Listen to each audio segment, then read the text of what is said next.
despite some technical difficulties, I am streaming. Let us cross our fingers that Steam does not randomly close like it did when I tried to start the stream initially.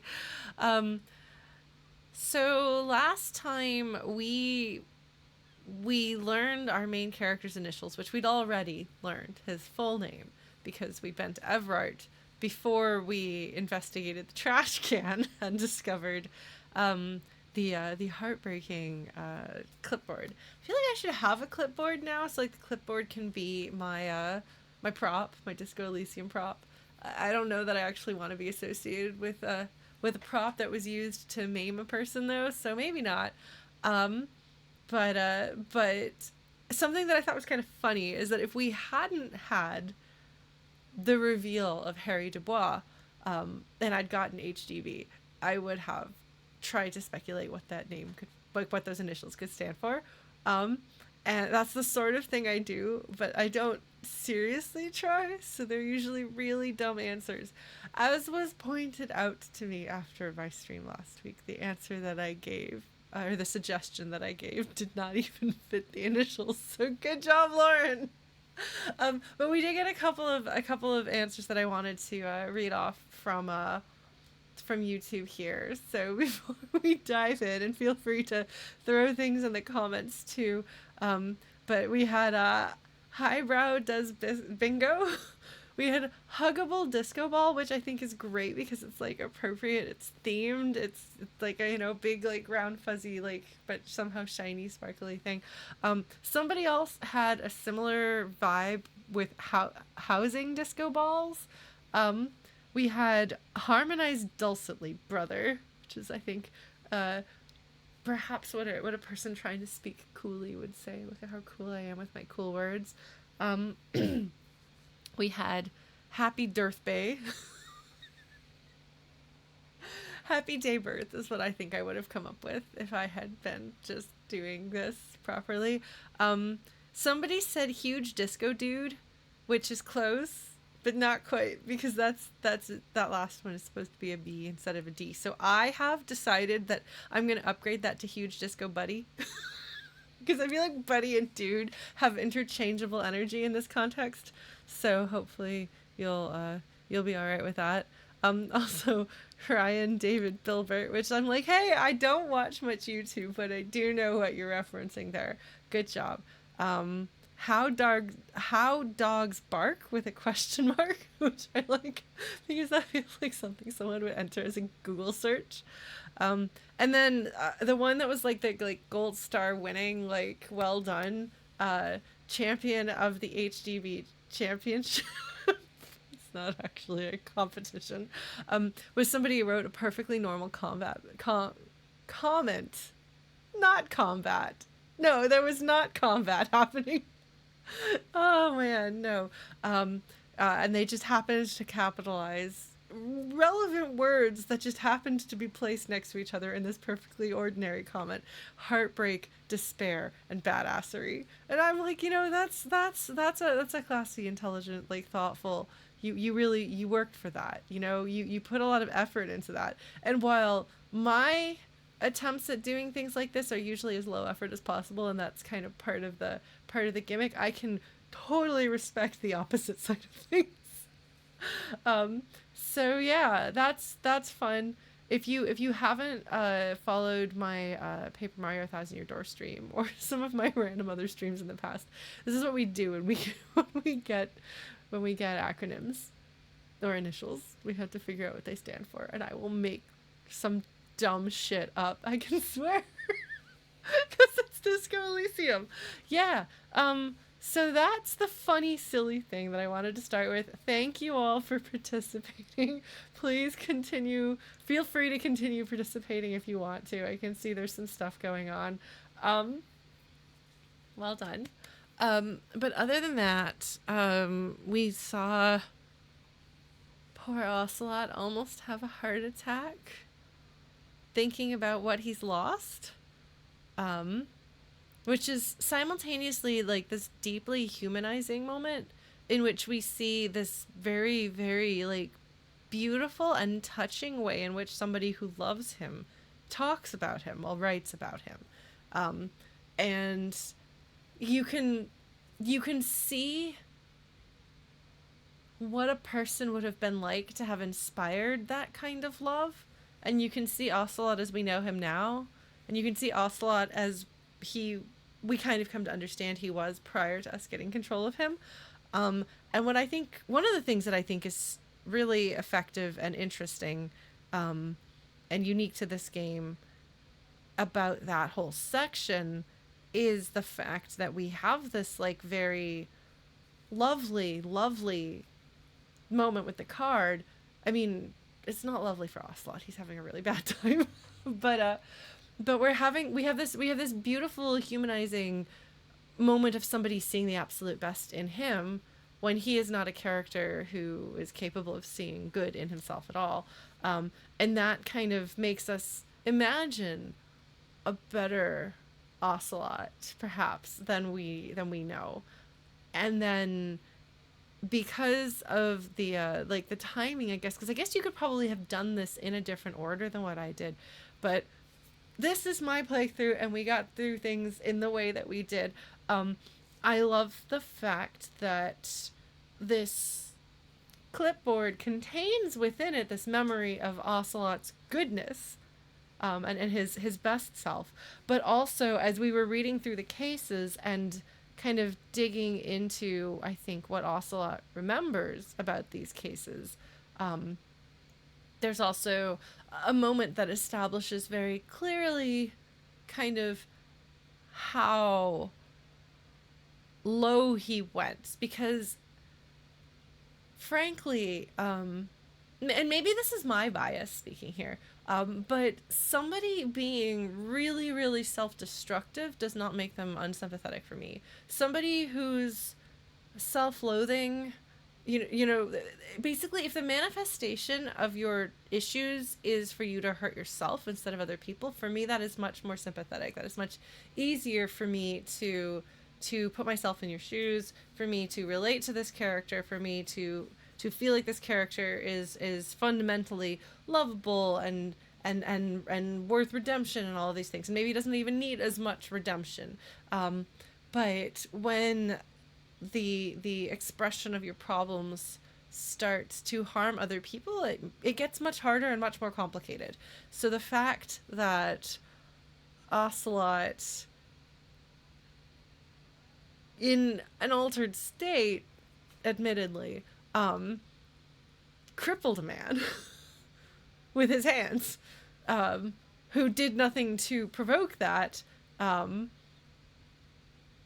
really stretches my natural inclination to sympathize with him as a character, if that makes sense. Like, I mean, I kind of try to be a little bit careful and intentional about how I talk about, like, my history and my mental health challenges and things like that. But for me, there had been some challenges with how I grew up and who I grew up to be, and how my brain developed, I suppose. But at an early age, I think I concluded that I would rather be a person who hurt myself than a person who hurt other people. And that does not mean that I never hurt other people. I mean, as I've talked about here before, like, I will lose my temper sometimes and lash out on stream. Usually when I'm feeling defensive, which is a thing that I try to manage, but I'm aware of it as a problem.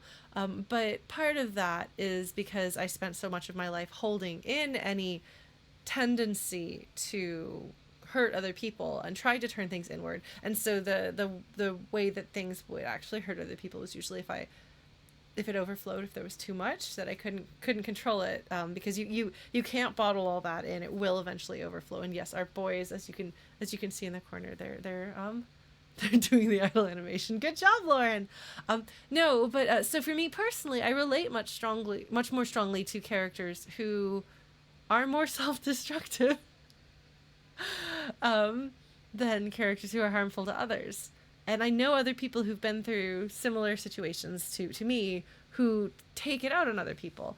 And I I was always very frustrated with that. And, you know, sometimes in the depths of self-loathing, you can be like, well, at least I'm not doing that. That is one thing that I can say. Whatever bad things that I may feel about myself, I know that I try not to hurt other people and I try not to take it out on other people. But that's a bias that I have. But I do think there's something kind of universal about being less sympathetic to people who hurt other people. So the fact that they have made Harry Ocelot, our main character of the story, somebody who is objectively guilty of doing really awful things to other people that were unwarranted. I mean, it's a bold move. It says something about the game that they're creating and the tone that they are taking with it and the way that they think about people and the experience that they want us to have. I couldn't do that. I don't think I would ever write a main character who had done something like that unless that was far in the past and the character had worked really hard to overcome it.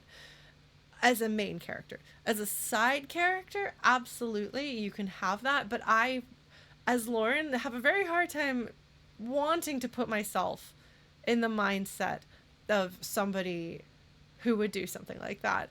And so I find it really interesting when authors do that. Like, it's a bold decision to decide to make your main character in some way fundamentally unlikable on paper.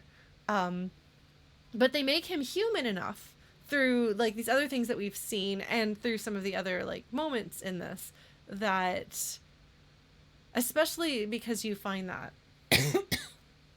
theoretically after you've spent more time with the character and he's become a bit more human to you, it's one more detail of a well-rounded character instead of being his defining moment. Now, I did have somebody leave a comment on YouTube that they didn't think that he'd done anything wrong there, basically. And that makes me wildly uncomfortable. So if that is a mindset that you have, then we might not get along.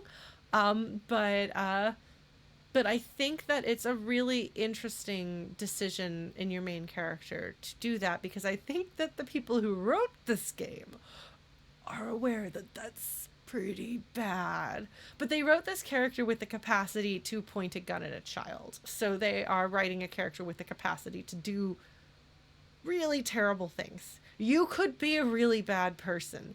And I think I talked about this last time, by showing us that in Ocelot's past, before we had control over him, that establishes that yes, in fact, that is canonically part of his personality and what he is capable of.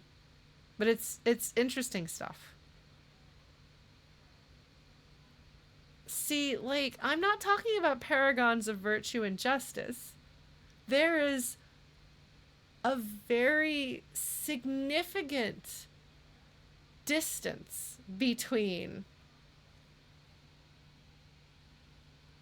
crippled man for life with your hands and a blunt object and a paragon of virtue and justice. There is a really big spectrum of characterization and character flaws there.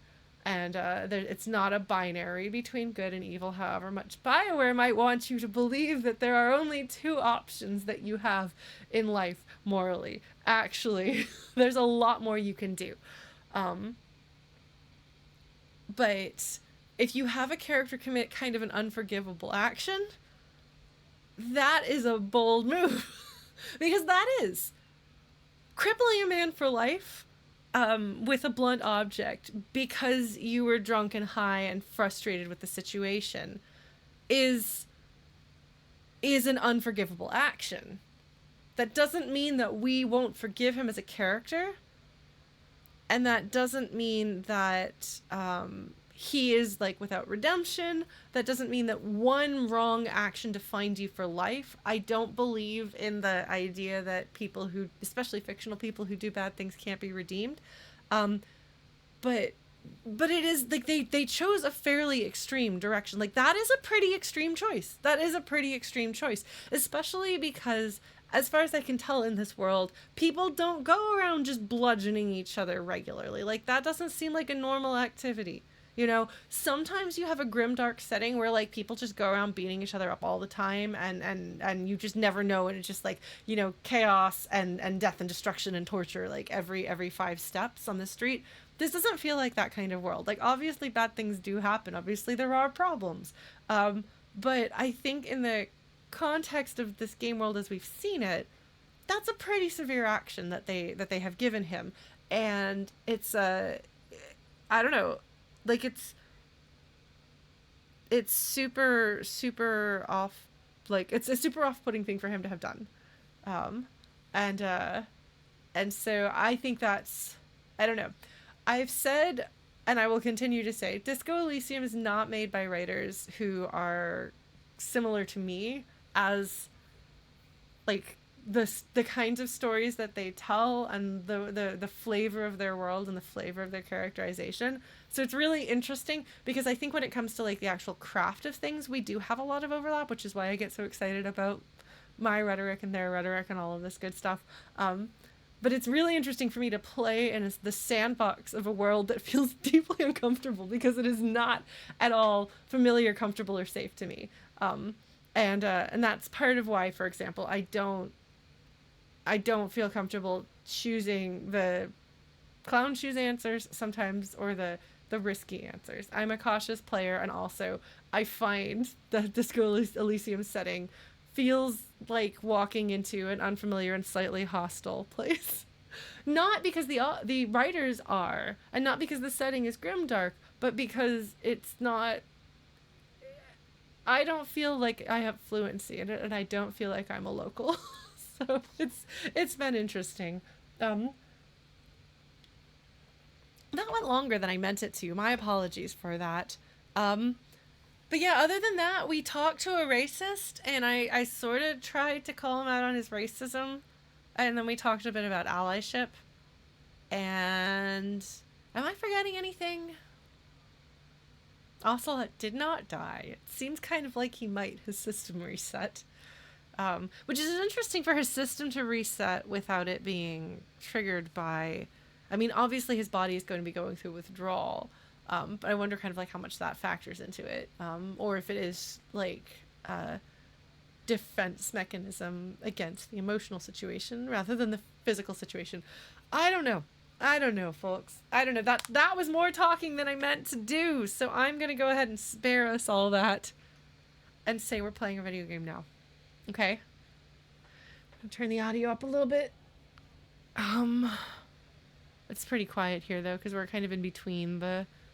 If we walk this way... Oh, we did have another conversation, though! We did have another conversation. We talked with the man, and we asked him about drugs, and he got really uncomfortable, and I don't think that he's smuggling drugs. But, I don't think... I don't know what the deal is with him. He didn't outright lie to us, but he is really uncomfortable. He does not... I think he does not want... See, there we go.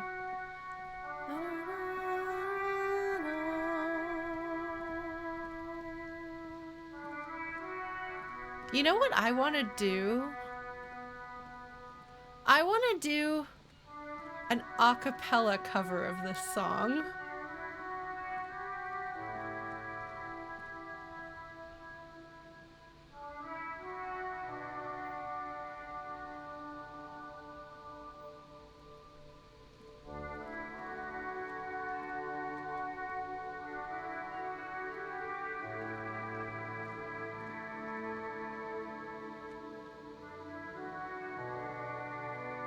Just listen to it.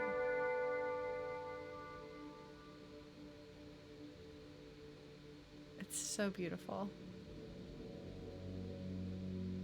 And then I don't know what else I would do here. But I would have to figure it out. Anyway, that's what I would do if I were to cover a song from this game. Is I'd figure out something here that's a cappella. Somehow. Maybe. Alright, so the racist man said that this fellow right here is responsible for the smuggling. However, I don't... You know, somehow...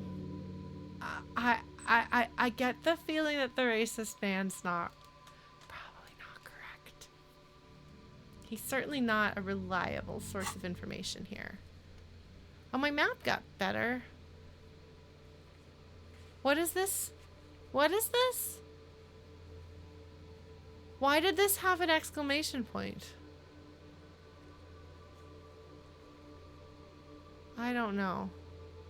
I can't do the sleeping dock worker because he left, I thought. Well, maybe he'll be back. Stay. But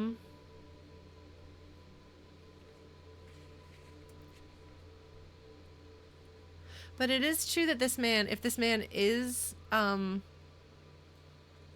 if he does, like if he is a trucker, then I should interrogate him and try to get what he has to say about the drugs. And I should also maybe talk more, maybe I should return to Granny. She was not happy with me.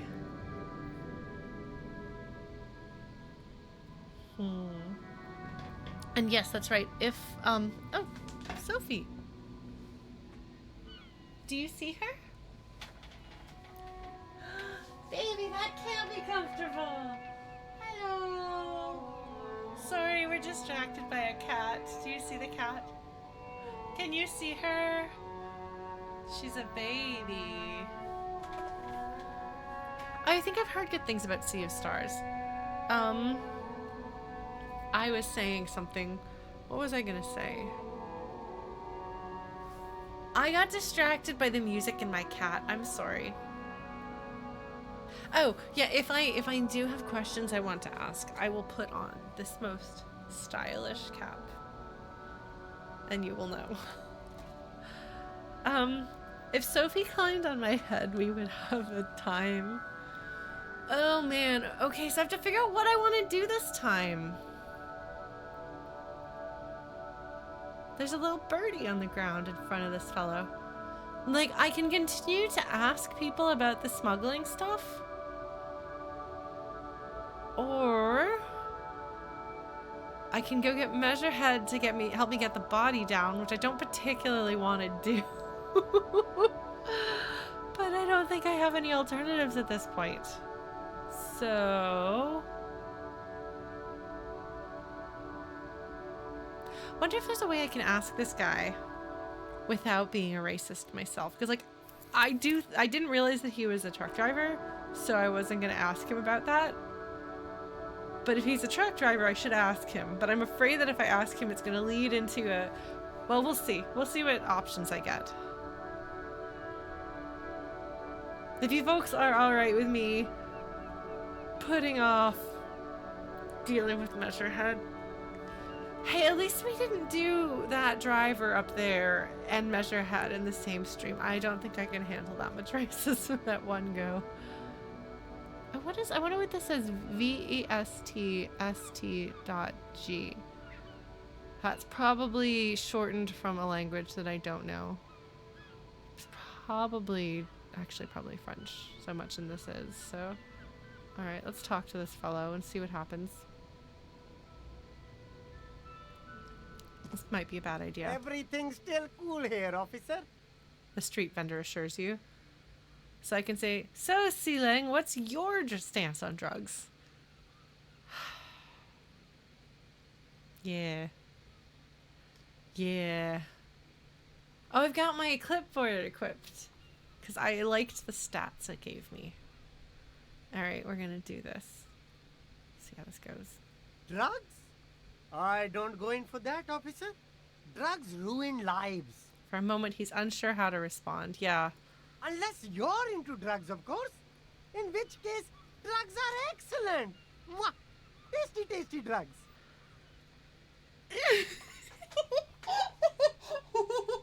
Oh gosh, sorry, just these answers. It is interesting that he's very much like, I wonder kind of like he's very concerned about putting me at ease. And then having the right answer to make me happy so that I will either not get him in trouble or pay him money and buy stuff from him. He wants to be liked by everybody so that he will be successful.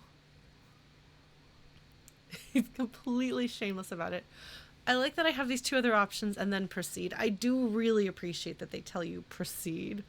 And things like that. Because It shouldn't be sneaky. They shouldn't have a gotcha that a conversation ends because you picked the wrong answer. All right. No, he is not. I wouldn't actually compare him to Stan from Monkey Island because, like, I think part of the thing is just that Stan from Monkey Island is this, like, flat pastiche of a television salesman, and Siileng actually feels like a human being. And so it's very hard for me to compare the two. Although I suppose you could say if somebody were to try to say like what would a super salesman like Stan be like if he were an actual serious character and an actual serious story, then maybe this would be what we would get. Um, I could see that. I could see that. It would have to take. It would be some pretty hefty changes, but these might be some of the hefty changes it would make. Um,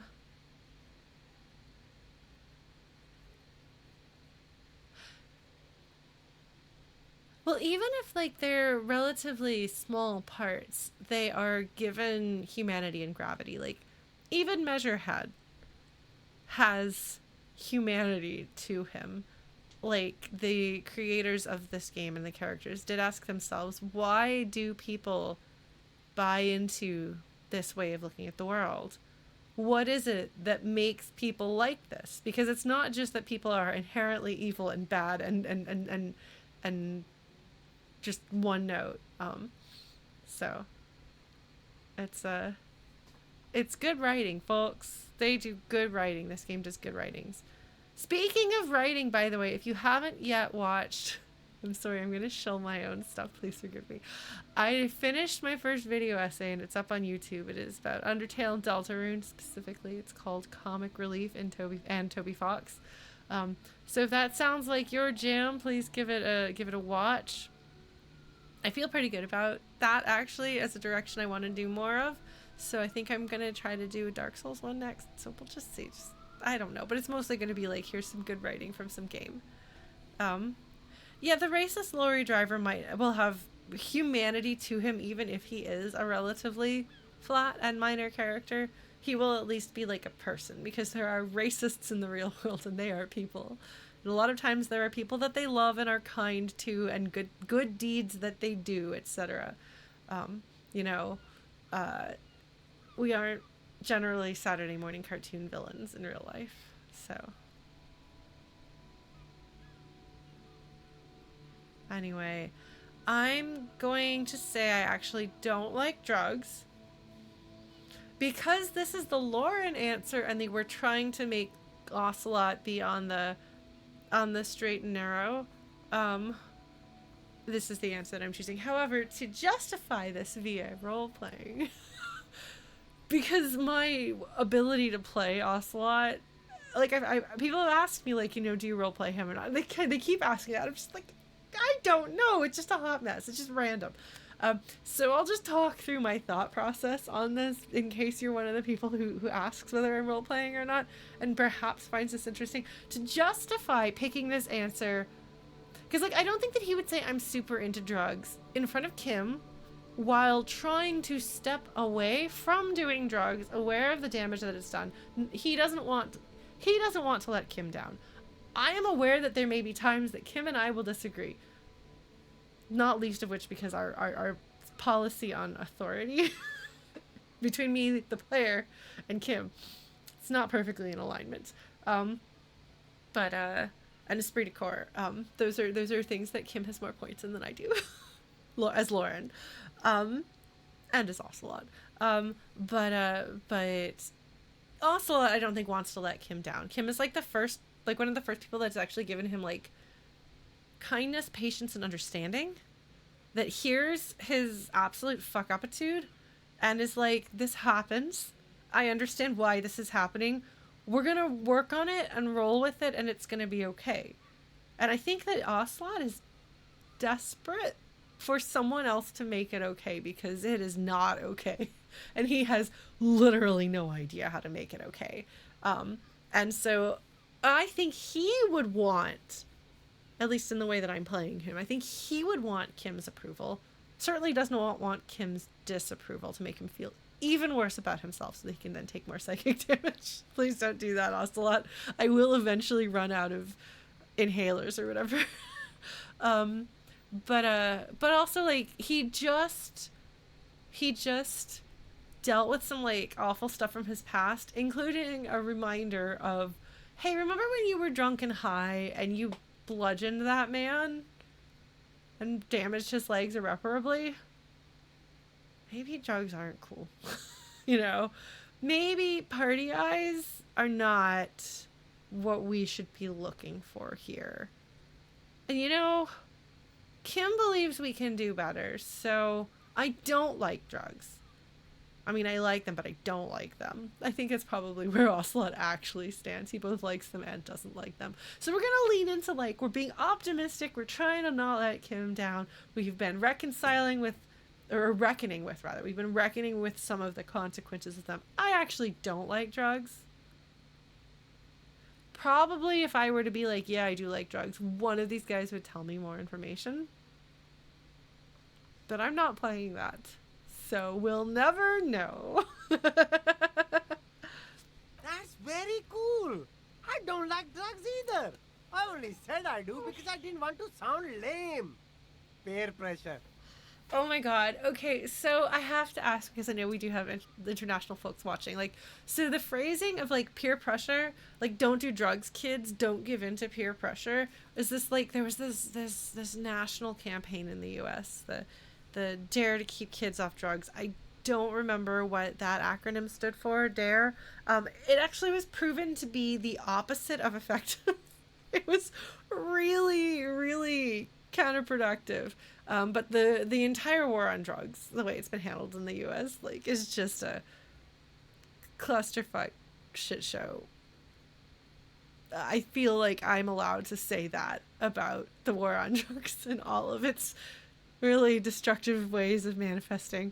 But so peer pressure was the phrase that was used a lot about your friends are going to peer pressure you into drinking, so we don't want you to drink underage, and people are going to peer pressure you into doing drugs. And so it's like the phrase peer pressure, like if you actually think about it, like you can break apart what those words mean, and it's actually like a phrase. But that particular phrasing is something that I'm so used to. I wonder if that same association and phrasing is common in other parts of the world, English-speaking world. Yeah, people either they thought drugs sounded... Well, there's the probably apocryphal story of the cop who handed around 3 joints for people to look at it so they knew what it would look like so they could say no if they came across it. And when the joints were all passed back up, there were 4. That kind of thing, which I think really gets at some of the ineffectiveness of Dare. And people like me who were like, I'm never going to do drugs, like I already knew I was never going to do drugs. And guess what? I am still pretty straight edge on that front. Don't drink or anything. But in my case, it's no longer the desire to do the morally superior route and more of a like, I work really hard to get my brain under control. I don't really want to send it haywire, thanks. Which I think is a much better reason to not do things. Although I do have kind of in the back of my mind that I'm aware that it's not actually part of like my active belief system, but there's still like a little bit of it like lurking there.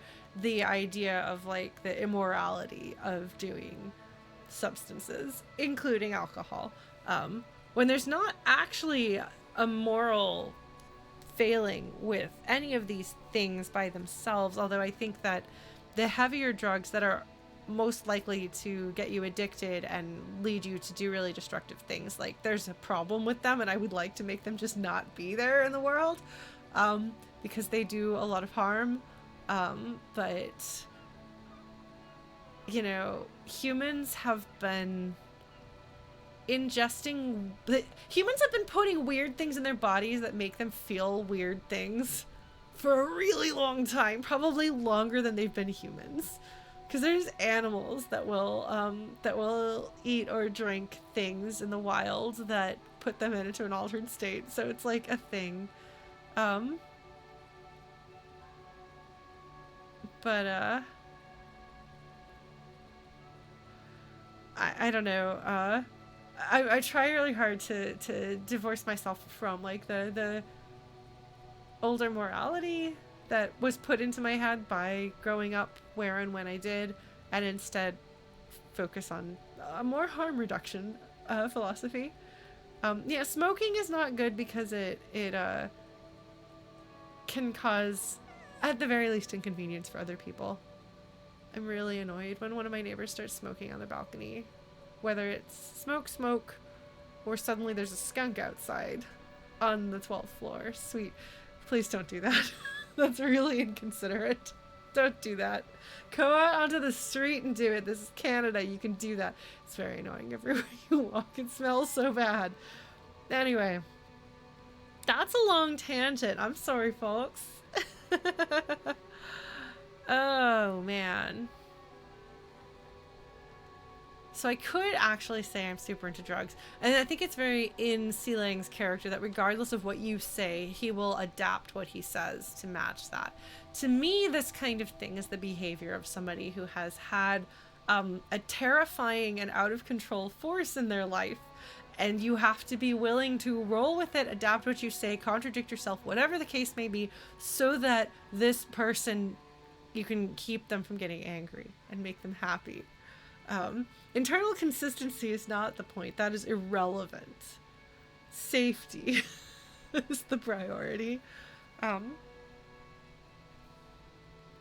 we're not going to say we're super into drugs, although, again, it seems in character to be able to do both. I will not, because Ocelot is trying to show some self-control here. He does not have many points in it, though, so we will see how long this lasts. Alright, we're looking for a lorry driver who is transporting drugs out of the harbor. He or she, they, are in this traffic jam. It's interesting he just comes straight out and says it. I think that I'm going to get... I mean, I would expect that I am going to utterly fail this investigation because I'm not being even remotely subtle about it. However, it's possible that Joyce sent me in there to do this, to kind of help.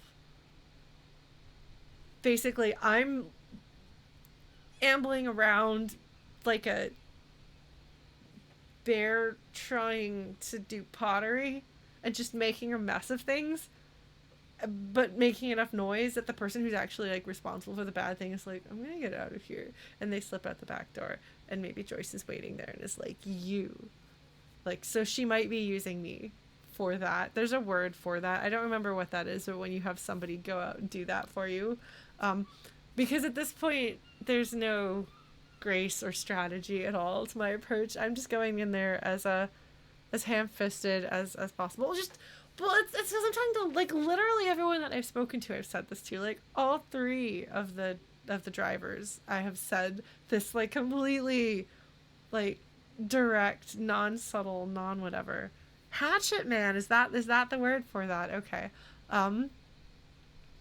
So, I don't know. We'll see. We'll see what direction this game winds up going. So, we're looking for a lorry driver who is transporting drugs out of the harbor. He or she is in this traffic jam. That's even cooler.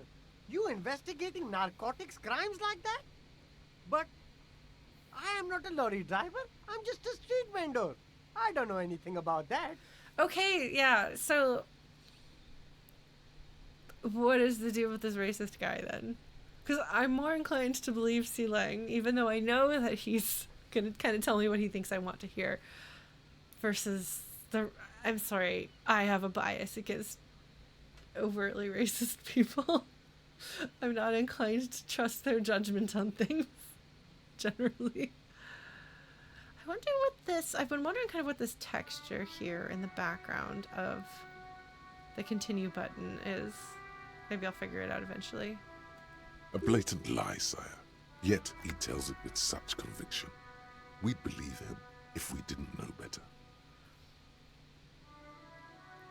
Well, drama and other parts of my brain. We have been told that he is a lorry driver by somebody who's not necessarily the most trustworthy person. Why does it not occur to the pieces of your brain, Ocelot? Siileng may not be telling the truth. This other man may not be telling the truth. You should approach all of this with some degree of skepticism. However, unfortunately, I do not get the option to react to that. So unfortunately, my only response is to go off of this thing I've said. But you are a lorryman. Another driver has identified you and your lorry. Let's see what happens. I'm a little concerned because I don't want to like accidentally like align myself with the gross racist guy. We'll see what happens. Who said that? It's the fat racist, right? I bet it's him.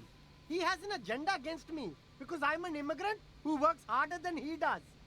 He's a hater. Of course, Siileng has to be a little bit fat-phobic in there because a person who is dealing with other people's biases against them may still have a bias against somebody else. Because I could say, oh, he's just making like an observation about what the man looks like and there's not actually a value judgment in there, but I don't think that's how he means it. Not really very cool with fat phobia. But this man does suck a lot. I will give you that, Siileng. And he does have an agenda against you.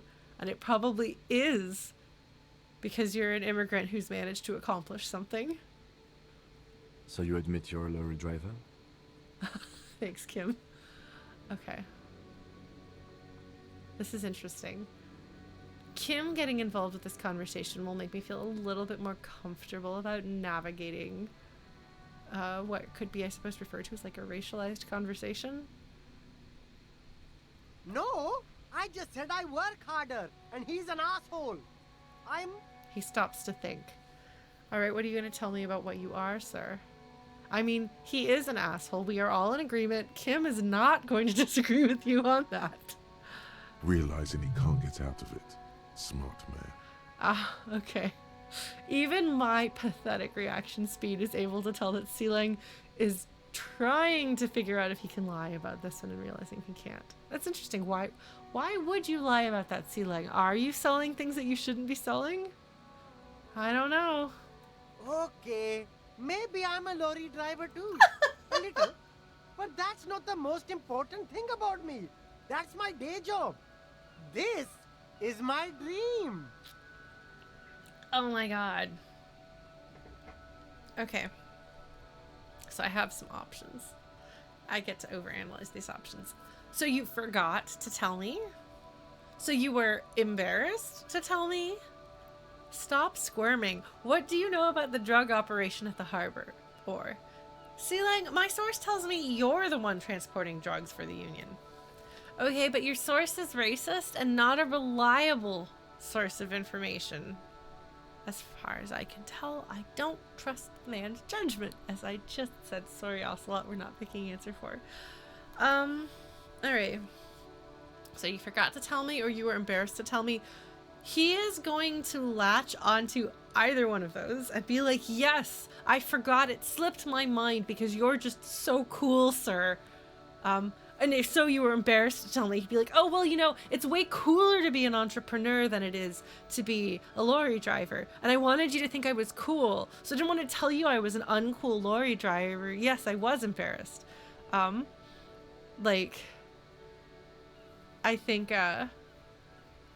think that's what's going to happen there. Enough that if I could, like, quick save to do those just to, like, prove it and then be like, haha, I got it right, I would. But I don't want to go through this whole conversation. I'd have to load that save, so I won't do that. But just rest assured that in my heart of hearts, I am thinking of doing that and getting it right and high-fiving myself, all in my imagination. It's very, very vivid imagination. I'm so cool. I'm the coolest person. No, I don't think I'm going to give him an out. I'm going to actually ask him. Stop squirming. What do you know about the drug operation at the harbor? It's probably not the way that is going to get delivered by Mr. Ocelot. That's how I would deliver it. I would be really interested to see if somebody came up with a game where like you have dialogue options and you can affect like sincerity, irony, how whatever, like tone of voice and meaning. Bye, Blues. Have fun. Good night. Enjoy your D&D. Let's pick option number 3 here.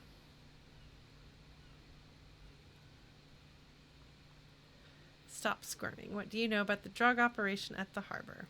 Nothing. I told you. I'm not a dumb guy. I don't get involved with that crowd. What can you tell me about that crowd?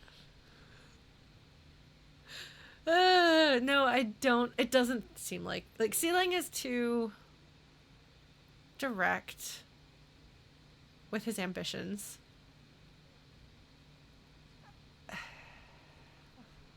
And what crowd is that? Thank you, Kim.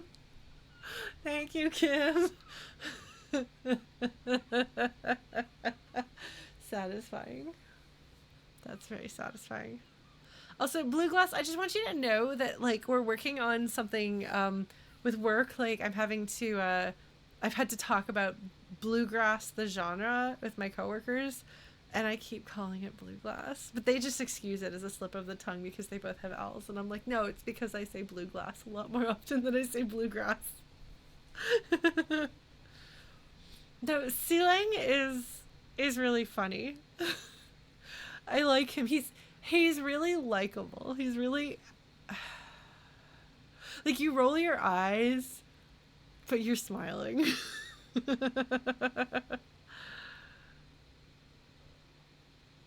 Crowd. You know, the drug crowd. And what is the drug crowd, Siileng?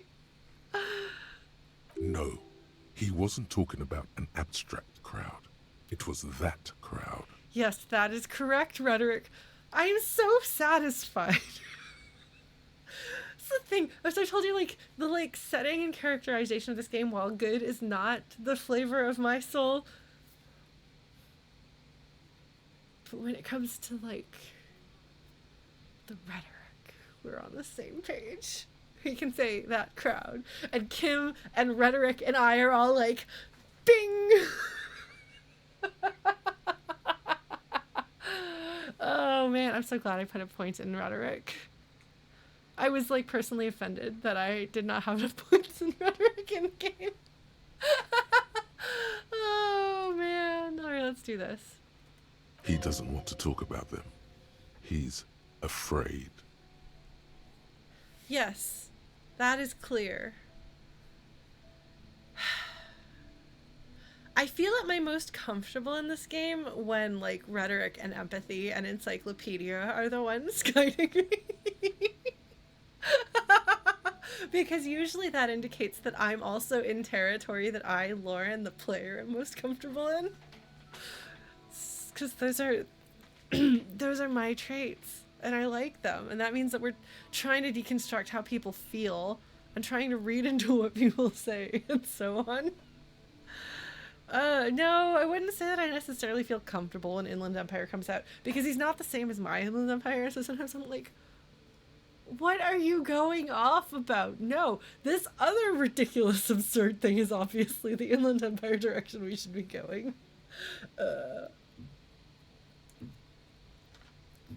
Ocelot's rhetoric and my rhetoric, like, they, like, go parallel a lot. Ocelot's Inland Empire and my Inland Empire are like, whee! Anyway. I don't know if they're even at war. They just... I don't know. Alright, so who are you afraid of, Siileng?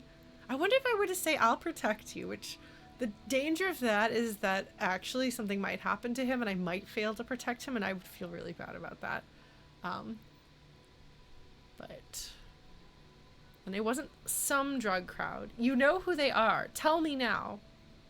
Or I can really try to intimidate him and say, you're wasting my time. Tell me who the fuck is transporting the drugs here.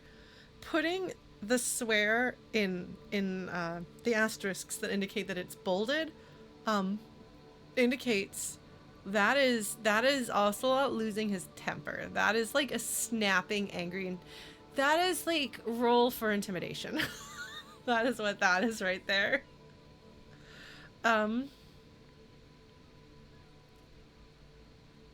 And then, okay, if you don't know, then I'll tell your employer you've been selling his stuff.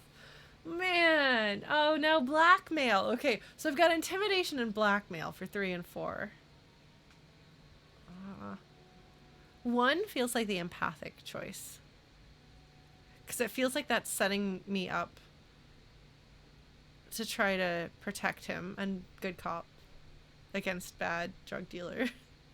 So I don't know that that's like a tried and true strategy. Good cop, bad drug dealer. It just doesn't have the same ring to it. I don't know. I'm gonna go with 1. It may not be the right answer to solve the problem. It may not be the thing to get Siileng to open up. But I like it. It's the answer that feels the most best to me. Good cop, clown cop is the what's the word I'm looking for?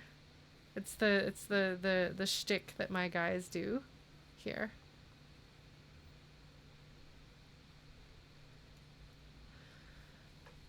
I guess I can go with empathy, or I suppose 2 would be rhetoric, but I like empathy better. I like rhetoric a lot, though. See, it says something though about like me and my gameplay and my comfort and stuff that I'm like, this is what I'm most comfortable with, and I'm like, just throw away the other 2 options. They're not even under consideration, even remotely. But now I have to make up my mind between these other 2, which do kind of feel like the empathy option and the rhetoric option. So the thing is, I actually think that Siileng responds to confidence, which 2 could be.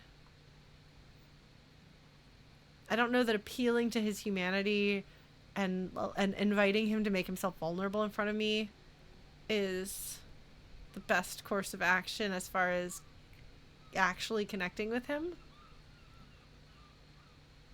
I have to think about which one I want between these 2. Because this is inviting him to be vulnerable, and I don't think he wants to show vulnerability. I think he would only show vulnerability if it was kind of mock vulnerability to try to get a connection with me. Like if I were to be like, oh, I'm really scared of those guys, he'd be like, oh yes, it's super understandable to be scared of those guys. Definitely. I'm also scared of those guys. Where it's not like real vulnerability. It's not his fear. So that's the answer that I'm most comfortable with as Lauren. That's like, or the question, the choice that I'm most comfortable with as Lauren. But I don't know that it's the best fit for Siileng. It wasn't some drug crowd. You know who they are. Tell me now. Oh, I feel bad. I feel bad picking that option, though. It feels mean, but also I think that he might respond better to it. Oh, man. Decisions. Oh, why am I playing a game that's all about making decisions, folks? I can't handle it. It's too hard.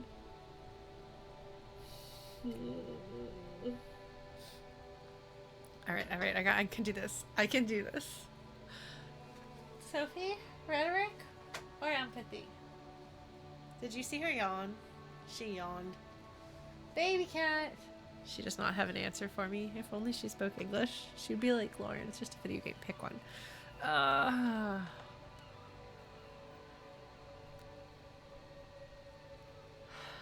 It's so frustrating because I can't tell. I don't know. Oh, man. Because I feel like I've... I did ask the cat, yes. I feel like I've correctly identified why either of these 2 options, like what the reason why they would fail would be. I just don't know which one is going to fail with him. And my brain is like trying to think of like cop TV shows that I've seen to be like, what seems to be effective on cop TV shows? What's the right answer? I don't know. I give him treats and ear scratches. I mean, maybe if I paid him to and bought stuff from him and buttered him up, he would be like, "I'm your buddy. I can trust you. I'll tell you things." But that's not what we're doing.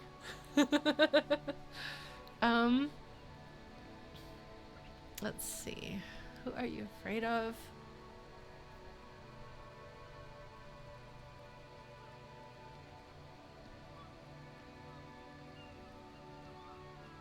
But at least this does confirm to me that Siileng is not one of them. If he's scared of them, then that means he's not one of them.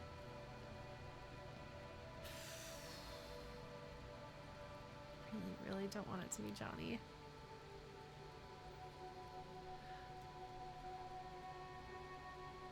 I'm gonna pick one. Unless I'm devastated with my failure and decide to load and go back to 2.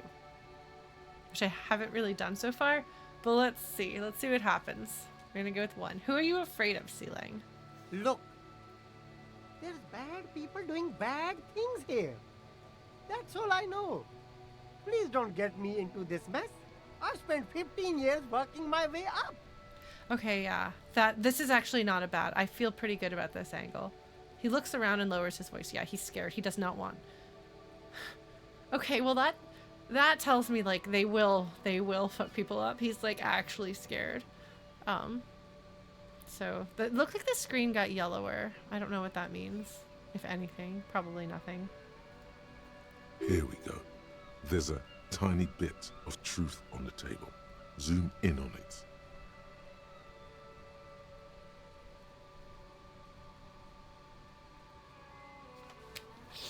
Oh god, I hope I don't get him killed. I hope I don't get him killed. Jesus.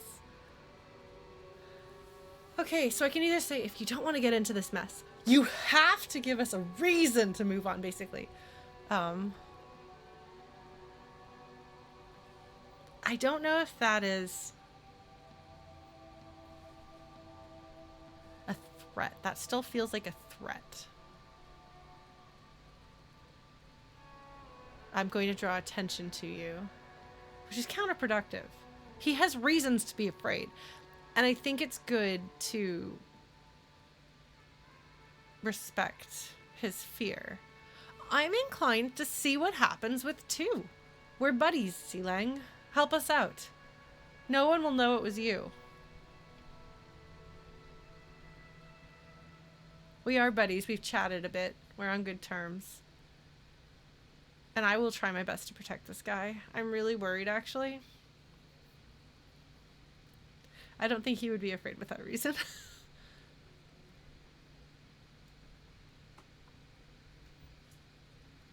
Let's see what happens. I hope I don't get this guy killed. I would feel really bad. Hi, Sophie. Okay, she's gonna go sit on her catnip, because drugs are great for cats. Alright, we're buddies, Siileng. Help us out. No one will know it was you. It's a she, okay? The other drivers call her the lady driver. You're better off staying away from her. The way they talk about her, she's no lady. Okay. Alright. Who are these other drivers who talk? And then I can ask if it's... Is the lady driver the old woman back there? The pale driver? Dazed out, strange? Or I can say, okay, we're cool now. I want to ask, who are these other drivers who talk?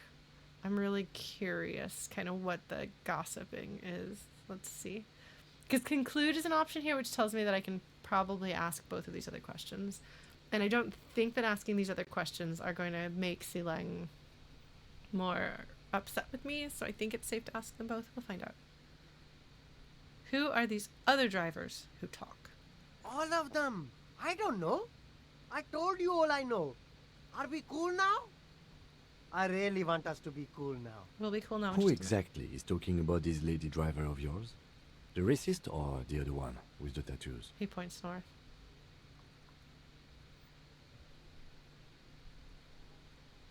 All of them. Even the ones who've left. I don't hang out with them. I don't remember who has tattoos. I believe that he tries to keep himself apart. He also probably gets shunned by some of them. I also appreciate that Kim does not make any pretense. He just calls the racist the racist. It's like, we're on the same page here, man. We both know he's a racist. He is, literally. It's in his description. Yeah. This is the one with the tattoos and the racist. Good coworkers, man. Good coworkers. Oh, Sophie, you're so cute. Look at you on your drugs. She has a rainbow cat, a catnip rainbow, and a catnip banana. Where did... Then a catnip lemon. It's cats. Alright. Is the lady driver the old woman back there? Dazed out, strange. You point to the pale driver. Let's see.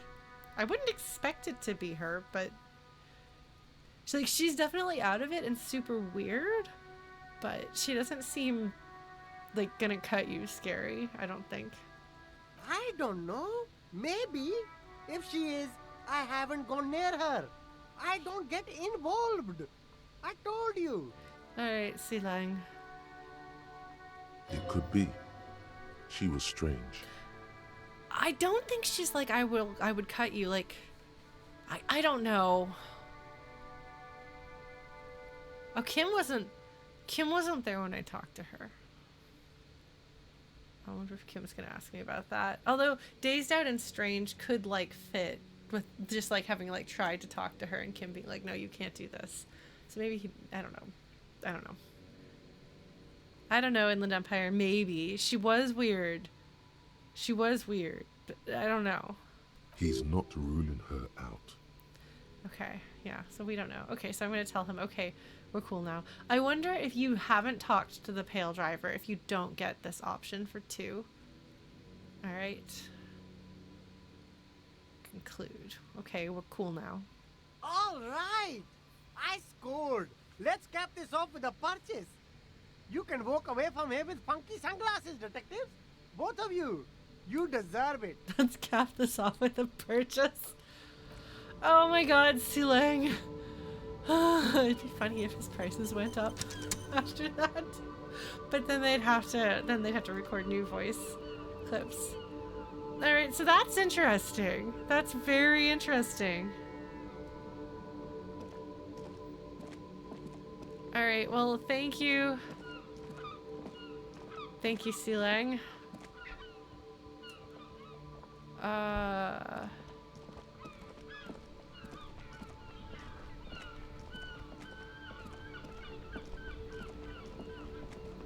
I would more say that Siileng doesn't have anything to do with Measurehead, so he doesn't know who Measurehead is. Would be my guess. Alright. I should make some calls, actually. Because I've got a few little side questy, or not side questy. I've got a few assignments to do. The Jam Mystery. Find out who's the lady driver and where's her lorry.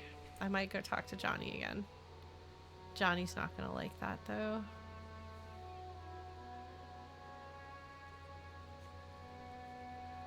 Alright. Run the number on the victim's armor. I need to call Alice back about this. And I also need to try calling...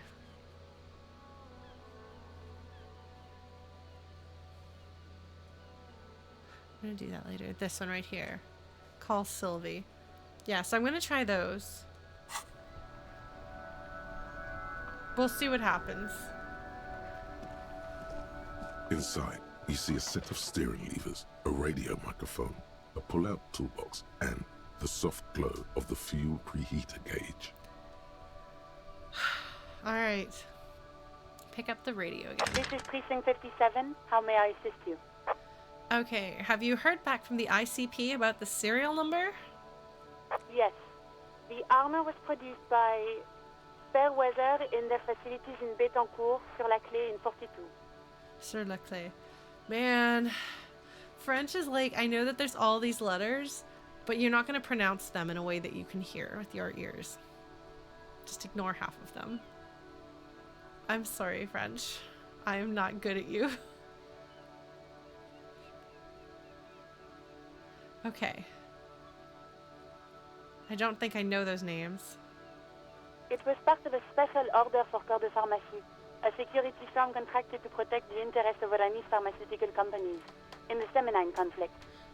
Special order for court pharmacies. Security firm contracted to protect the interest of Oranese pharmaceutical companies. Hence the pharmacy here. The Semenine conflict. Is that Measureheads people?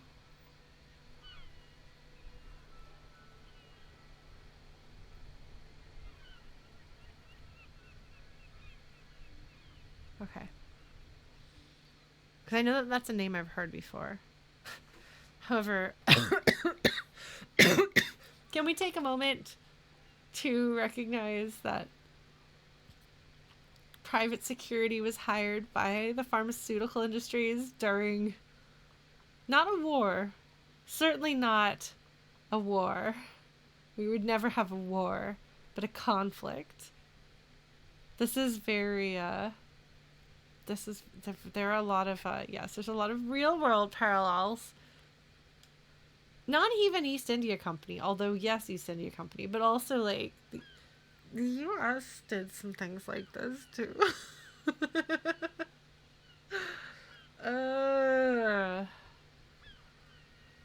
Well, Pinkertons were originally primarily domestic. I'm thinking more about meddling in other people's political situations. There's just so much that's not being said in this sentence or in these sentences. You know, there's so much about like the reality of what's actually here that is being covered by euphemisms. And I don't know the history, and I don't know the world.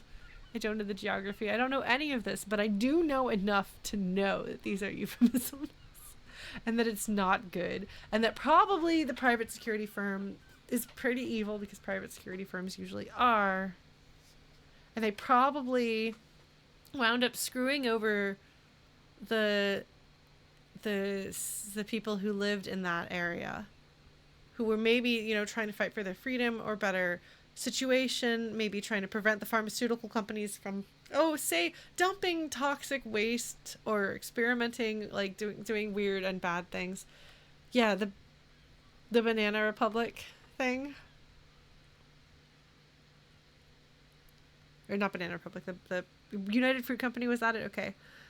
Yes, that's the kind of thing that I was thinking of. Because people got to make money, man. So we will devastate countries and prevent them from having democracy in some cases, so that we can continue to make money off of them. But we're absolutely the heroes of democracy. Absolutely. We would never do anything to contradict that. That's a whole can of worms, and I'm not a historian or a political scientist, so I can only speak in the most general senses. Not good times. So, it seems the armor went to Semenine. That's where the paper trail ends, though. Even the firm has proven difficult to track. Corps de Pharmacie has been renamed several times over in the years since the armor was issued. Okay, so that would potentially be whatever private security team our scab leader is from, because he is military-esque. But I think a lot of ex-military folks go into private security after they finish serving, for one reason or another, as I understand it. So that's interesting. So, do you know what it's called now? The most recently registered firm that the ICP has been able to connect to the CDP is a military contractor called Crenel, and the one before it was Downwell. I think they might be the same contractor. Look at me, I'm doing real detective work here. So Crenel and Downwell. Okay. A suit of armor like this would have been manufactured with a particular person's physique in mind. You should ask for whom this suit was fitted. Wow, visual calculus. That is not a skill that I naturally have, but I'm glad to know that visual calculus is here for me. Alright. So either First, has the firm continued to work for pharmaceutical companies through all these name changes? Or I can ask, a suit of armor like this would have been customized to fit the wearer. There must be a record of the person to whom it was issued. I really want to ask both of these questions, and I sure hope I can. This one says first, which indicates to me that I can. I want to know about this. Does it work for pharmaceutical companies? Because the answer is going to be no, it's not. I don't think it's being... Well... There's the drugs. I don't know. We'll see. Hard to say. The client list is rather diverse and incomplete. The only constant seems to be that the mercenaries are always deployed in third and fourth world countries. I don't even know what third and fourth world countries mean in this world. I don't know what that is. Because, like, third world is the only one that we have in our world as I know it, because it referred to kind of the difference between, like, the western side of things and the American side of things, and the eastern side of things, specifically the, like, Russian or USSR side of things. Fourth world is a term in real life. Stateless people. Okay. I had not encountered that before. Well, anyway, these people are bad news, and this will be interesting. We'll see what's going on. But there's something bigger happening underneath the surface of this. There's politics, not just or there's international politics, not just labor politics. All right. A suit of armor like this would have been customized to fit the wearer. There must be a record of the person to whom it was issued. Yes, but the ICP tends to be reluctant to share private sector records. I could try to talk them into it, though. That would be awesome, Alice, if you don't mind. This is a fun challenge for her, an opportunity to contribute beyond doing her job by rote. She'll gladly put in the extra effort for Team RCM. All right, if Esprit de Corps is correct here,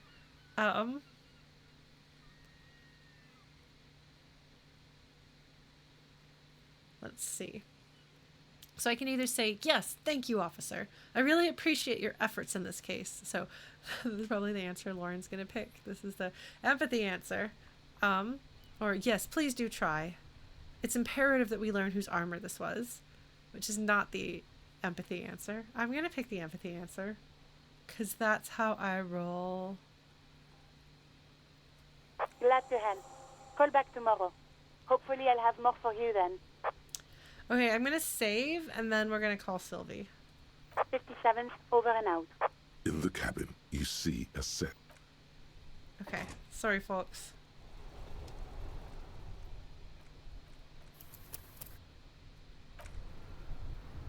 See, I'm not so bad. I can be a reasonable person to work with. Inside, you see a set of steering levers, a radio microphone, a pull-out. This is Sorry. Precinct 57. How may I assist you? This is probably going to go badly. But I feel like I should have done this yesterday, and then I didn't, so I should probably do it today. I need you to connect me to a civilian, a Sylvie. She may have reported a murder. Let's see how this goes. It's interesting, the portraits kind of look like they were made, at least her portrait looks like it was made, I mean, I'm sure it's digital, but it looks like it was made with oil pastels. Of course. What is the number, officer? Kim, didn't Garza give you Sylvie's number? Yes, hold on. Her number is 005 1944 298. All right. I'm so glad that Kim is so well organized. This is definitely not at all related to his control issues and a perfectly healthy character trait. No, it just makes sense. It is a useful skill to have. Received. Hold on, officer. See how this goes. This might actually be a big conversation, or it might be a little one. I don't know. I feel like this is one that I was supposed to do yesterday, so it may not be as intense as Joyce and Everard, but it could be. I don't know. We'll see.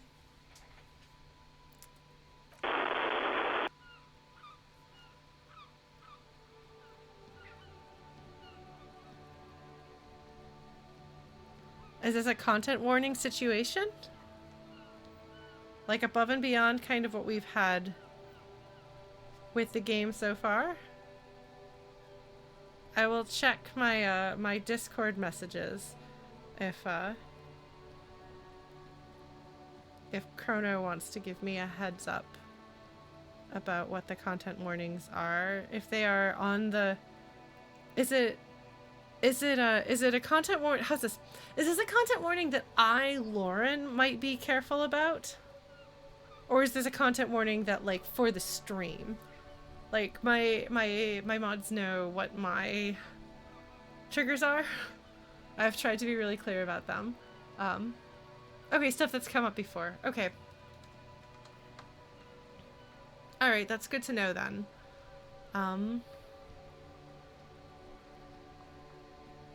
If you're a person who is sensitive to things, I would recommend that you proceed with caution from here on out. And if it seems like we know what our content warnings are, or if folks want to be like in stream spoilers or something like that and say what the content warnings are or something like that, we can let you know if you need to step away when it is safe to step back. But I will take this conversation with, I will steel myself up for the possibility that we will be discussing very difficult and heavy topics, but I should be alright, because it won't be addressing my particular individual triggers, which is good. It's not my favorite, but alright, we will go onward and see what happens here.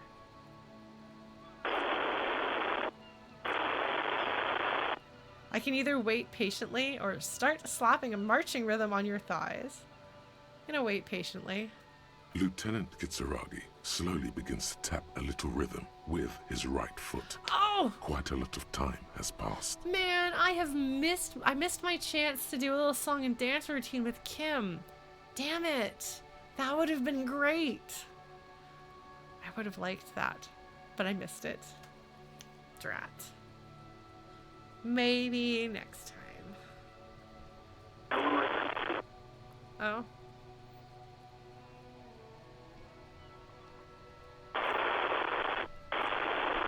Officer, I have Sylvie Malaika on the line for you. Sylvie Malaika. Okay. Continue. Yes, hello? A female voice greets you through static. It sounds like she's a million miles away from here. Alright, so I can say, hello, this is the police calling. I have some questions for you about your last days at work. Or, Sylvie, I believe we've met before. This is me, a detective from the Whirling in Rags. I'm pretty sure that is not a good area of conversation. So...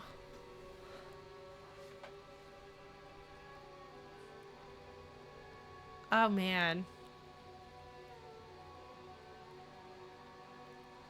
Also, this is me, a detective from the Whirling in Rags. Like, there's just something about the blatant unprofessionalism of the phrasing of that makes it sound like Clown Shoes Ocelot, which is very in character. He has a lot of dialogue with that tone, and sometimes I will pick those options. But this one right here is what a professional should say. And this one right here is not. Especially if she was aware of what a mess Ocelot was and she knows who I am. She'll recognize his voice though. Let's see, we're gonna pick the boring route. We're gonna go straight and narrow on this and see what happens. Hello, this is the police calling. I have some questions for you about your last days at work. Oh, right. Hello, officer. What can I do for you? She recognizes your voice almost immediately, yeah. Okay. It is so interesting for characters to know me and for me to not know anything about what my interactions with them were. You kind of get a sense for it in general, but you don't know what your specific interactions were. You can hear resentment in her tone. She's not thrilled to be talking to you again. Yeah. Oh wow, I've got so many questions. You quit your job at the Whirling, why? Or was it you who called the police? Or do you know who put the victim's clothes in the trash? Or have you seen my badge? Have you seen my gun? Do you know how my paperwork ended up in the trash container behind the Whirling? It's interesting, all of those questions a lot of these questions I would not have been able to ask if I hadn't done some more things. So maybe it is good that I waited to call her. Unless you're able to call her back, which you might be able to. Which I guess you probably can, maybe. I don't know. I'm gonna ask her, you quit your job at the Whirling. Why? I suspect it's probably because I was crazy and she didn't want to deal with that anymore. Maybe I should say, was it you who called the police first? I'm gonna start with this. No, not me.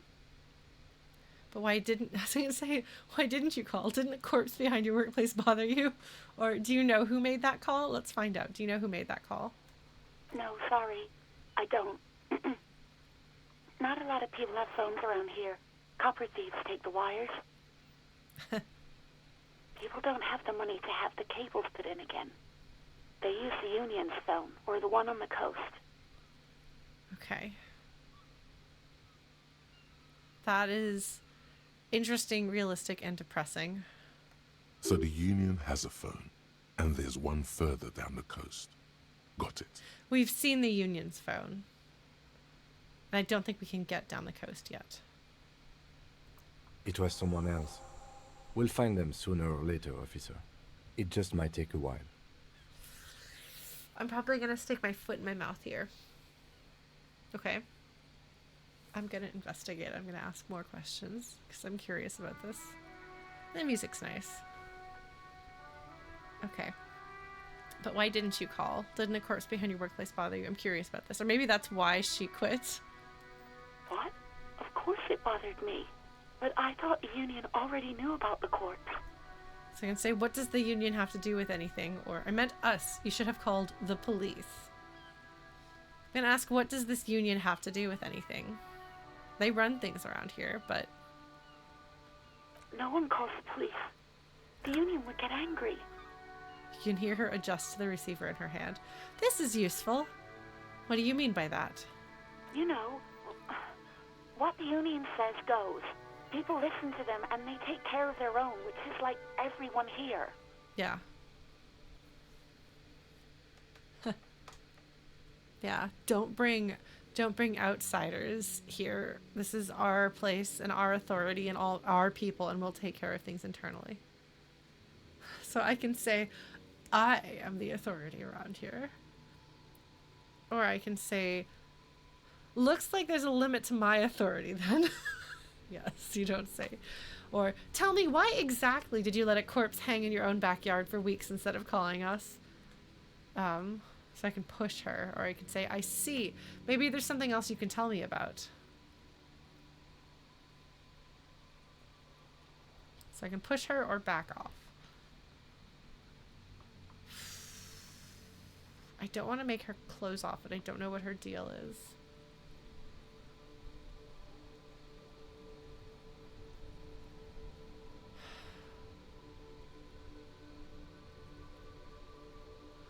I feel like backing off is the right thing to do. Because, like,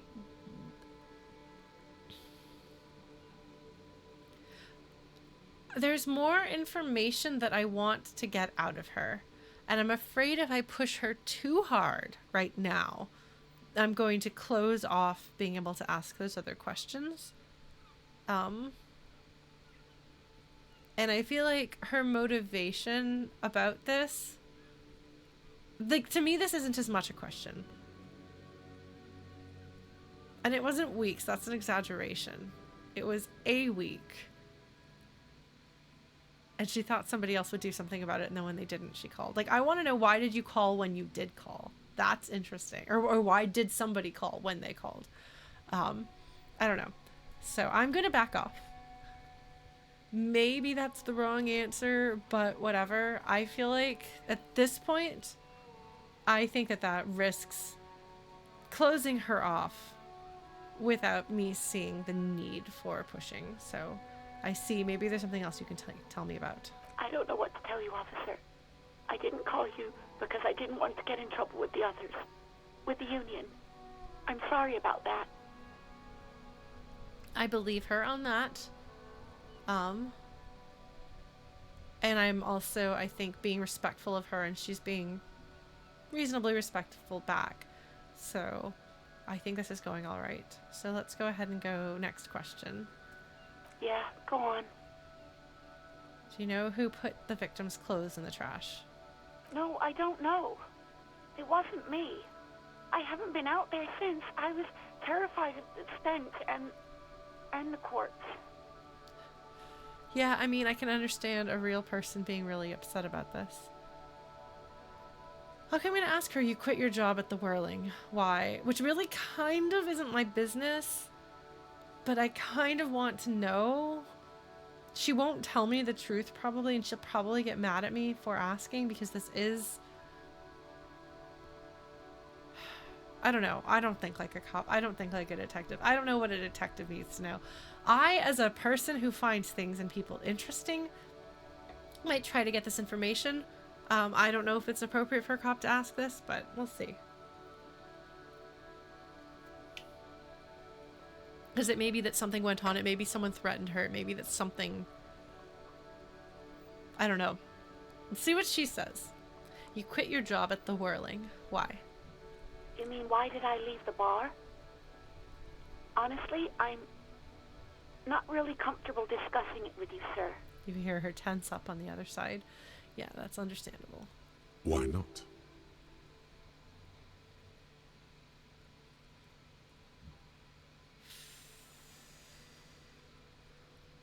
Probably because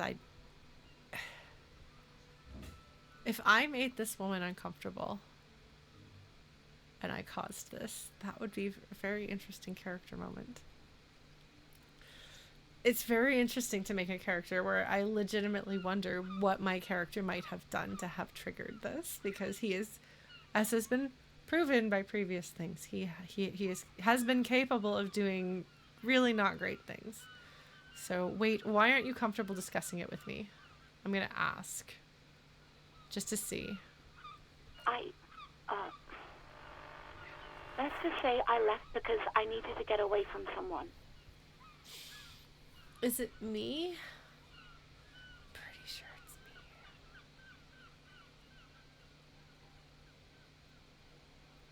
But if it is somebody else, I kind of want to know about it. Oh, my curiosity versus my empathy are battling. I want to know.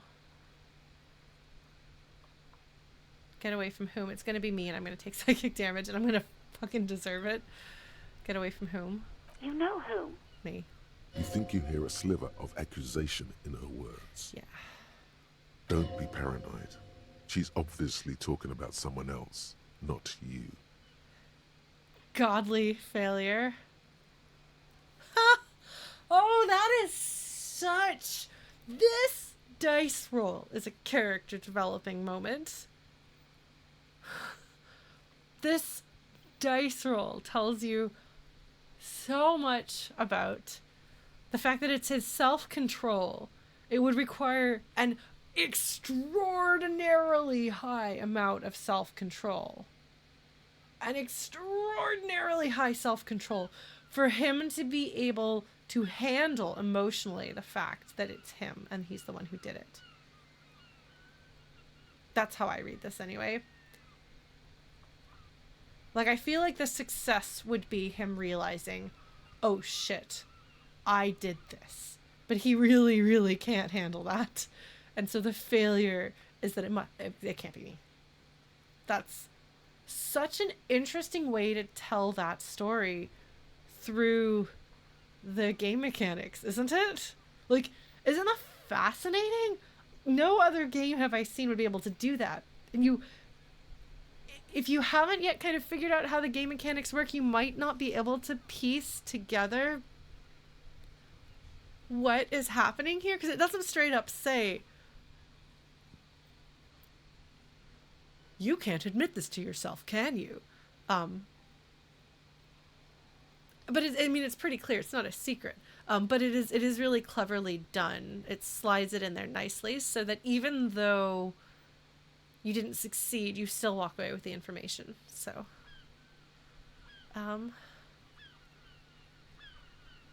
yeah. as interested as I am in the mechanics of the storytelling and how cool this is, like, good job, Ocelot.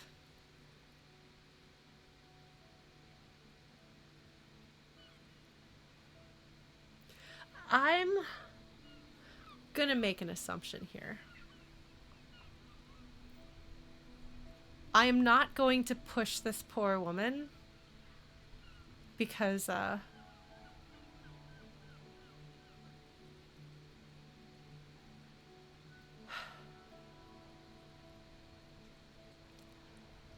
suspect that what is going on here is as a result of a lack of respect for boundaries. And as long as I am driving here, Ocelot is not going to blatantly disregard someone's boundaries like this.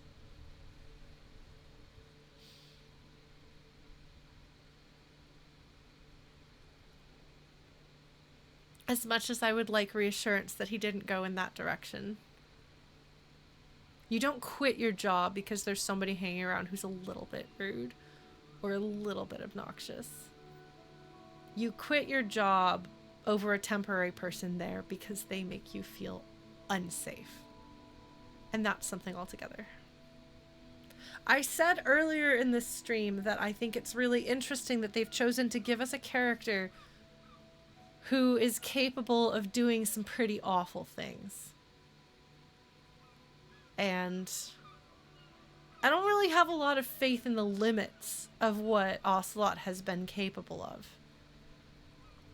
And so that is really fascinating to me because he's not a character I would be comfortable playing normally. He's not a character I would be comfortable sympathizing with as a main character normally. He'd be the sort of character that I'd be like, this is a really interesting character. They've given him a lot of complexity, but also yikes. So the fact that we are in this character, that this is the one that we're choosing to pilot around, you know, and we kind of have no choice in the matter, but we can try to make him a good person. But it is really interesting to kind of like war a little bit within yourself of, well, I want to try to make him do better, and I can, to a certain degree, make him do better. I can prevent him from doing the great harm he might have been capable of before. But, oof. Like, I don't know if I actually want confirmation on this or not, but I'm pretty sure at the very least that Ocelot was sexually harassing her in a way that made her feel uncomfortable and like she didn't have any way around it. And nobody took her seriously. Because if she could say, I'm going to take a leave of absence for a period of time until this guy is gone. Like, there are work environments and things like that where you can do that sort of thing, and people will have your back. But that's obviously not the case here. Man. She's scared of the Union, but she's scared of me. Yeah, like, I'm not gonna lie here. Like, okay, so he could have like sexually harassed her in a way that made her felt uncomfortable and made her worry about where things might go, but not crossed such a line. But it's also possible that this game is putting me in the shoes of a potential rapist. And that's not a situation I'm comfortable with, frankly. And I don't know, and I'm not going to push this woman past her comfort zone again, and disrespect even her fictional boundaries to get confirmation on that. I have to think about that, actually, Cuno. Because I'm kind of like on the fence. This is part of why we're taking so long on this moment right here. Aside from being delighted by the gameplay elements, I really do have to kind of reconcile with myself. Do I, because I'll be frank, my two personal trigger warnings that I really have a hard time with, and then whenever anyone recommends something to me, and it's not like, you know, psychological horror, so I'll probably not take that recommendation. Sorry. The 2 content warnings that are like trigger warnings that are like, I will try to avoid things that have this in them, if at all possible, are sexual assault and torture. Don't really do well with either of those things. It's one thing if it's like the silly over the top torture thing that the first Metal Gear Solid doesn't quite go too far for me. But I would never be able to play Metal Gear Solid 3, for example. And there's another game that is a multi-part game that people recommend to me up until they hit a certain point, and then I believe that a sexual assault occurs off screen, and then people stop recommending that game to me once they hit that point. It's not something I'm really comfortable with. I mean, really, who is? But you know what I mean. So I kind of have to ask, like, do I think that they would ask me to continue playing a character who at least had rapey vibes, to use some current terminology that probably won't age well, but we'll see. Somebody's still watching this video in a few years' time, they can report back whether my 2023 slang is really dated. Do I want to know whether the implication that I'm picking up on here, because even if he just straight up propositioned her in a non-rapey way, the power dynamics and his size and strength and levels of intoxication would have made that terrifying, even if his intent was not to disregard boundaries. So like it could just be that, where that is a problem, but not an immediate deal breaker. So I don't know. I'm going to think on that one. But I'm going to keep playing. And if I continue to be bothered by it, or if other things come up in this conversation, I will, I might reevaluate and request confirmation or not. So I'm going to say, all right, I won't push you on this. Are you ever coming back to work? I'm going to conclude. I'm not going to make her say it because she doesn't want to. And I cannot, even in a fictional situation, disrespect a woman's boundaries and push her to talk about potentially an attempted sexual assault that she does not want to discuss. Like, not even in a fictional setting can I bring myself to do that. Sorry. I won't push you on this. Are you ever coming back to work? We're going to conclude this. Maybe, I don't know. I just know I have to take some time off right now. That's fair.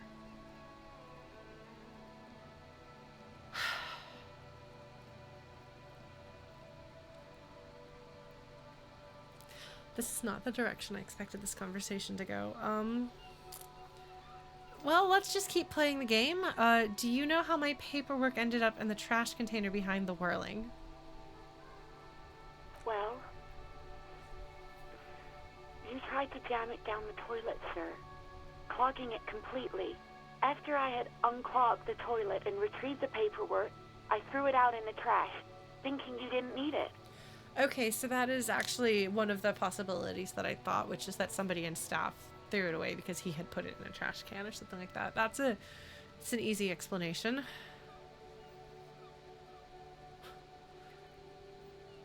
Can't even imagine getting that into a toilet. Yes, that does explain the toilet paper and the urinal smell.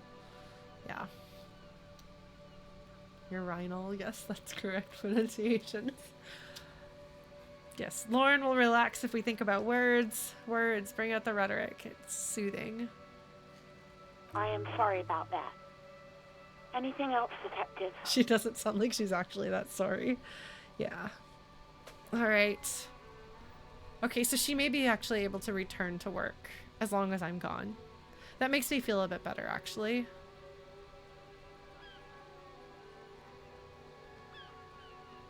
That also indicates that potentially it didn't go too far, so she's not traumatized by the work environment. It's mostly just the source of danger himself. This clusterfuck of a man. Alright, have you seen my badge? Yes, I know who you are. You're a police officer. The law. I must have said that to her. The voice actor is delivering that You can tell this is a conversation that's had before. You know that she's interpreting this differently. This exact conversation has happened before. Establishing authority before this young girl seems to have been important to you in the past. Don't go there again.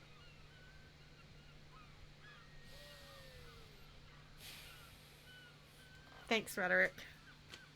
So I mean, Rhetoric and I are on the same page. Man.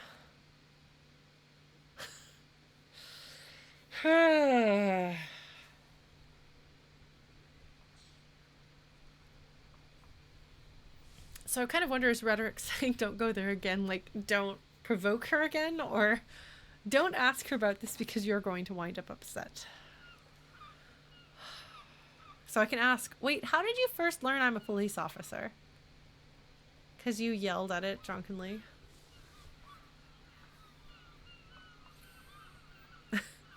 Whoever wrote Rhetoric and I have like the writing and the inclusion of Rhetoric in this game. Definitely we have overlap there. There's no question. It's delightful and I like it. All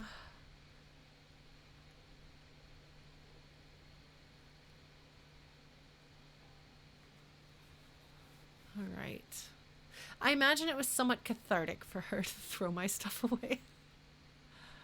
So good for her.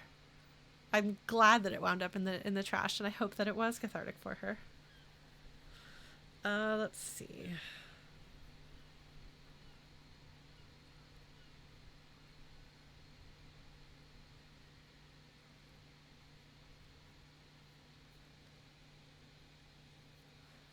She's really uncomfortable explaining this path. The thing is, I feel like I'm able to connect the dots, and the game gives you plenty of dots to connect, that I have a pretty good idea of what's going on. I don't think I need to push Sylvie to know. I don't know whether Ocelot will know, and I don't know whether the universe will respond to knowing this information, but... Because, like, how did you first learn I'm a police officer? I don't need to ask that question. It's clear from what she said and how she phrased it that I must have drunkenly asserted it to her to try to impress her. Or worse.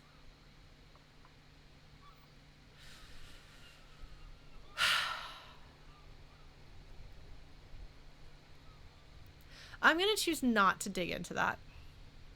We're going to just skirt that because I've kind of already decided that Ocelot is guilty of it. And I don't want this poor woman to have to go through worse than she already has.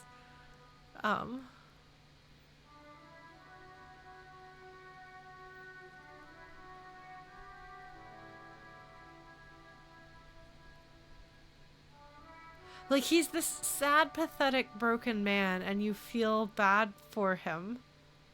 But they really push the limits of sympathy in a way that I didn't fully expect them to, and that's an interesting decision.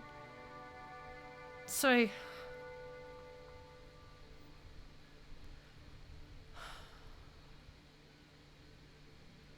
in a more cynical game, I think that the discomfort might be the point. Or perhaps, like, none of us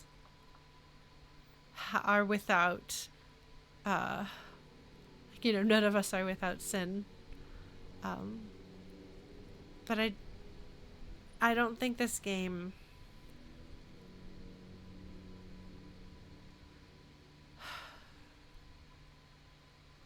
I don't think the point of choosing to make Harry potentially an unsympathetic and cruelly damaging person in his past and potentially in his present is a decision based on cynicism and the idea that we're all sinners, we're all capable of doing great harm, and that's a thing to dwell on in defining what a person is, I think it's the opposite.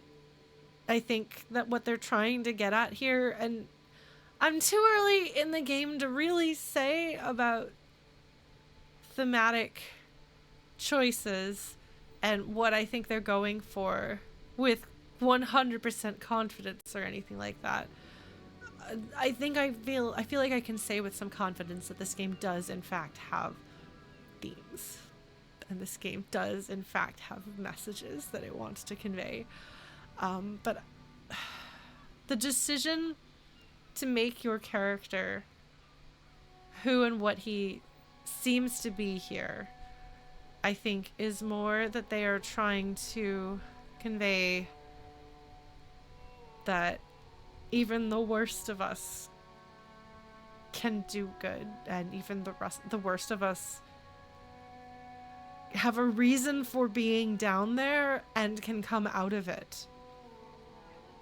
Like, I suspect that this is more of a redemption story, if you choose to play it that way. More of a humanity story. It's more about rising up from where Ocelot has been than all of us being as dark as Ocelot. And how even the darkest characters can have good in them.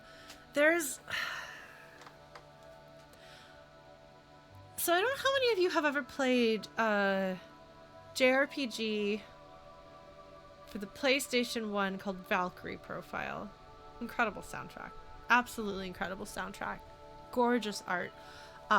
It's a collection basically of short stories with an overarching plot bringing them together that's roughly Norse mythology. But the individual character stories are, without exception, tragic, because the idea is that you're a Valkyrie, so literally every character has to die before you can recruit them.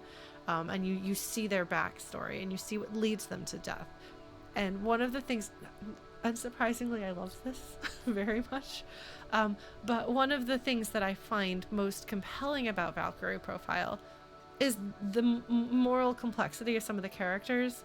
There's a character whose father is a slaver, and he falls in love with a slave woman, and he's like kind of like personally, individually, this like noble, kind-hearted man, but also he's got these affiliations that are really not okay, and so his situation's really interesting.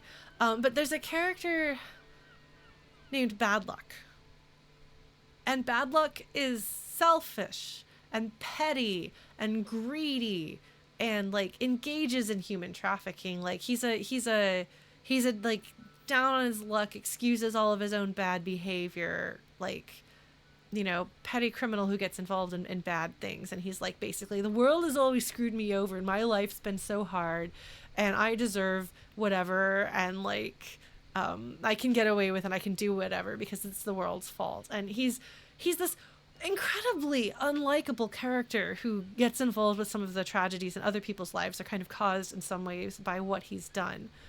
But he dies, I believe, because he does something that saves a child. In his last moment, he does one selfless act. And the Valkyrie herself, upon seeing this, is like disgusted with him because he's kind of a despicable person. And she's like, what am I doing with you? Like, kind of like, how dare you be one of the souls that comes to comes with the Valkyries. And there's a line, and I don't remember what it is, but it's something about one single act of kindness and selflessness against an entire life of cruelty. And I think that's closer to kind of what I think they're getting at here.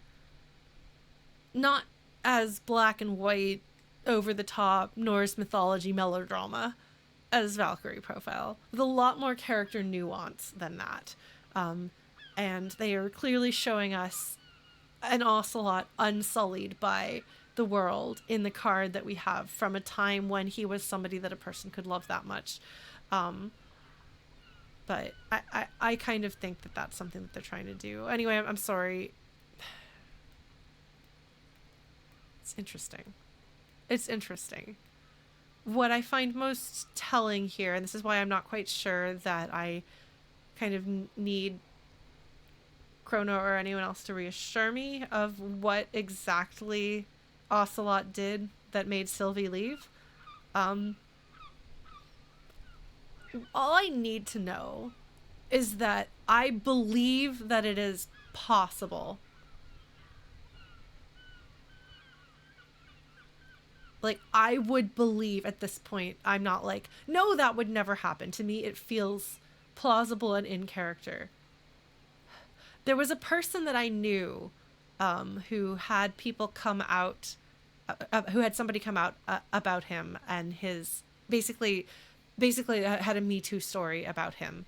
And everything I needed to know was the fact that I and a group of others who knew this person well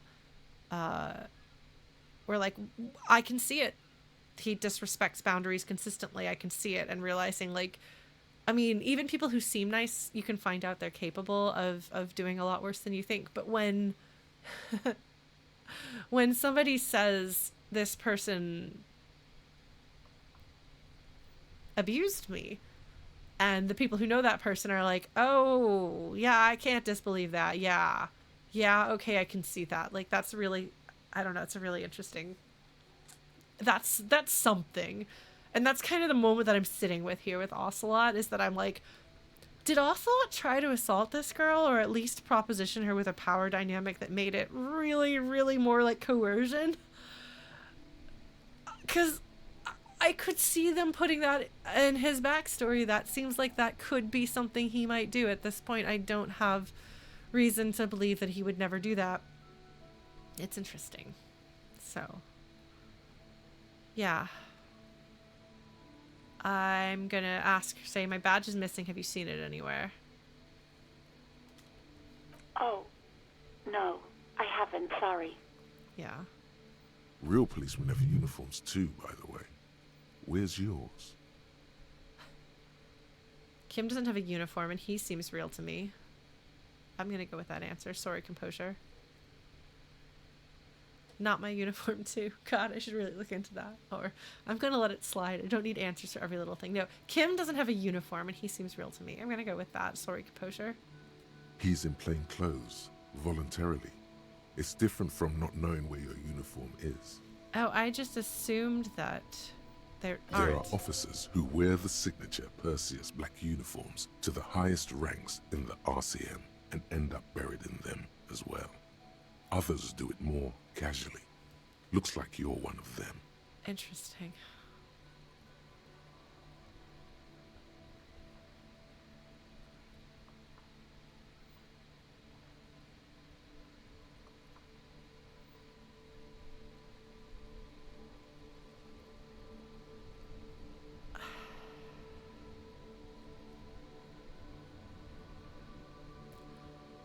I do not want to ask the woman that I think Ocelot might have at least attempted to coerce about if she knows where his clothing is. No thanks. That's a little too close to it.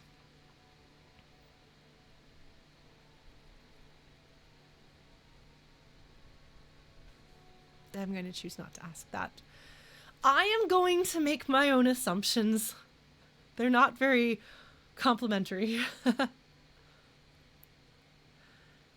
Man, contrasting this character with May from Night in the Woods is an interesting one, because I know Scott Benson's political standings, for example, and feelings on cops, and May's frankly stated opinions on cops. Comparing her to a cop, I think she would be pretty upset about it.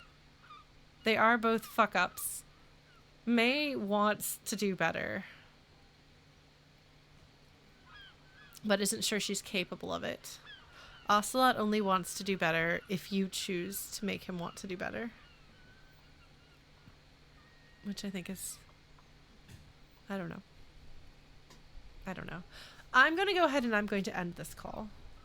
I do hope so. Please don't call me again. Bye. Are you ready for some psychic damage?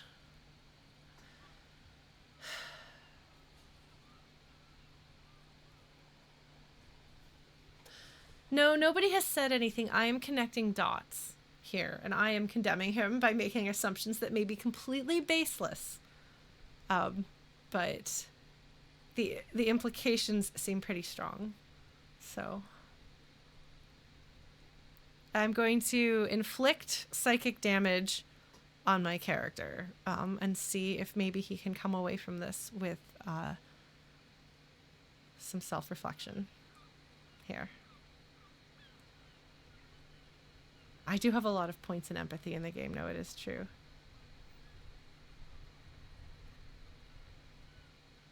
Reload if this check fails.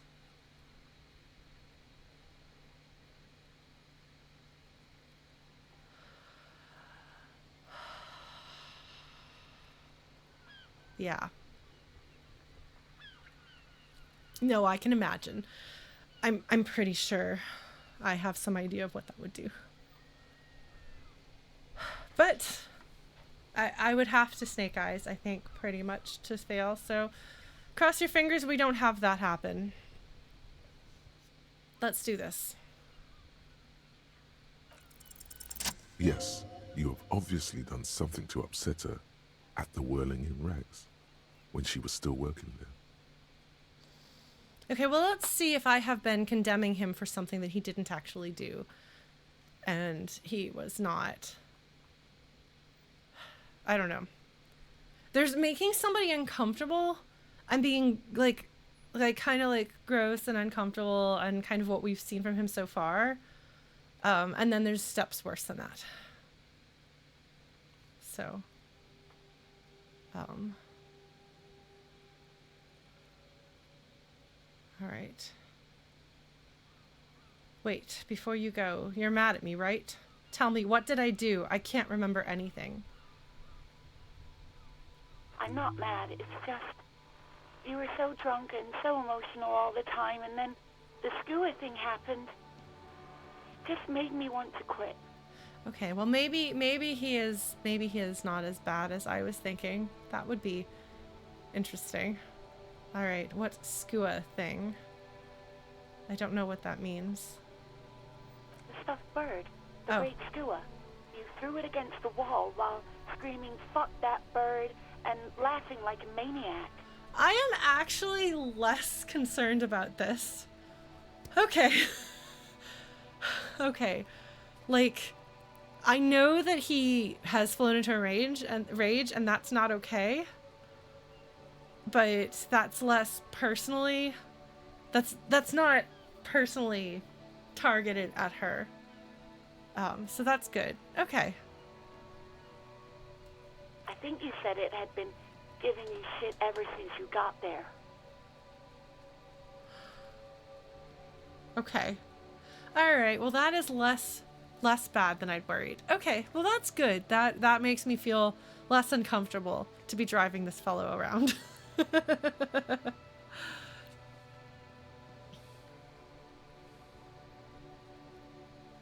All right. This sounds like me, all right. Or this doesn't sound anything like me. I love birds. Or you can pick the shitty option and say bitch bird got what was coming to her, which no thanks. Or why do I always end up screwing everything up? Okay, there's some good comic relief there. Property damage is definitely easier to sympathize with. Okay. I do have a tendency towards property damage in video games. Fair. No. Like, I think I might have mentioned in a previous stream, like, I have very little sympathy for the urge, not for the urge, for following through with the urge to punch a wall and punch a hole in the drywall.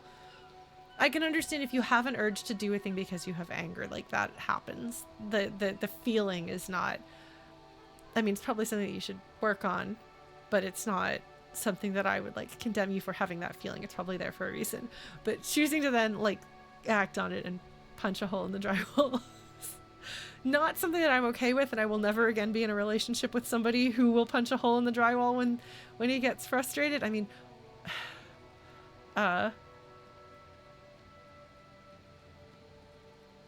usually it's to me it indicates that you don't have control over your emotions.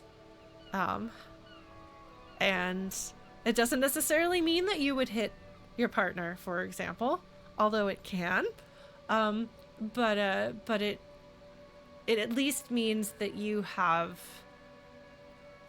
problems with self-control and you don't know how to manage your own anger, and it's not something that I ever want to be in a relationship with again.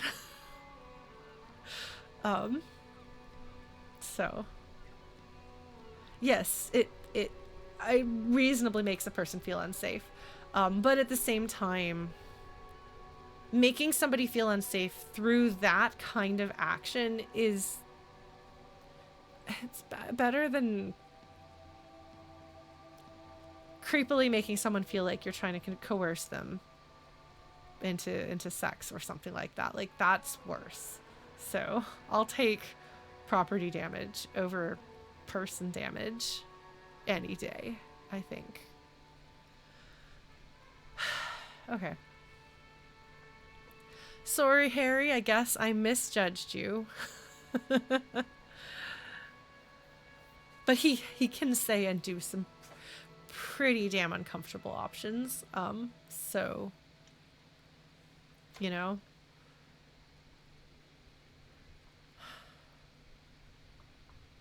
One or four. This sounds like me. Like, 4 is his feeling, but don't put it on her, Harry. She's already had to listen to too much of this.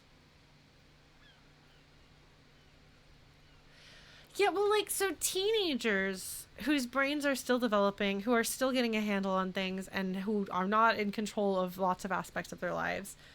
If a teenager does something like that, I would be like, this is an indication of a problem, but I'm not like, oh my god, I never can be around this person ever again. I won't lie, the content warning did make me think that, did prime me to be more likely to think that. If it's like perhaps it was a content warning for like self-destructive behavior or like acts of violence or something like that. But the gravity of it made I gravitate towards things that are the most uncomfortable. I guess, or at least I was on guard about that. So that did that was something that I think I slightly had harsher expectations than were warranted, but that's fine. I know that this game does contain harsher content and that you can get into it, but okay, I'm a bit relieved here. I'm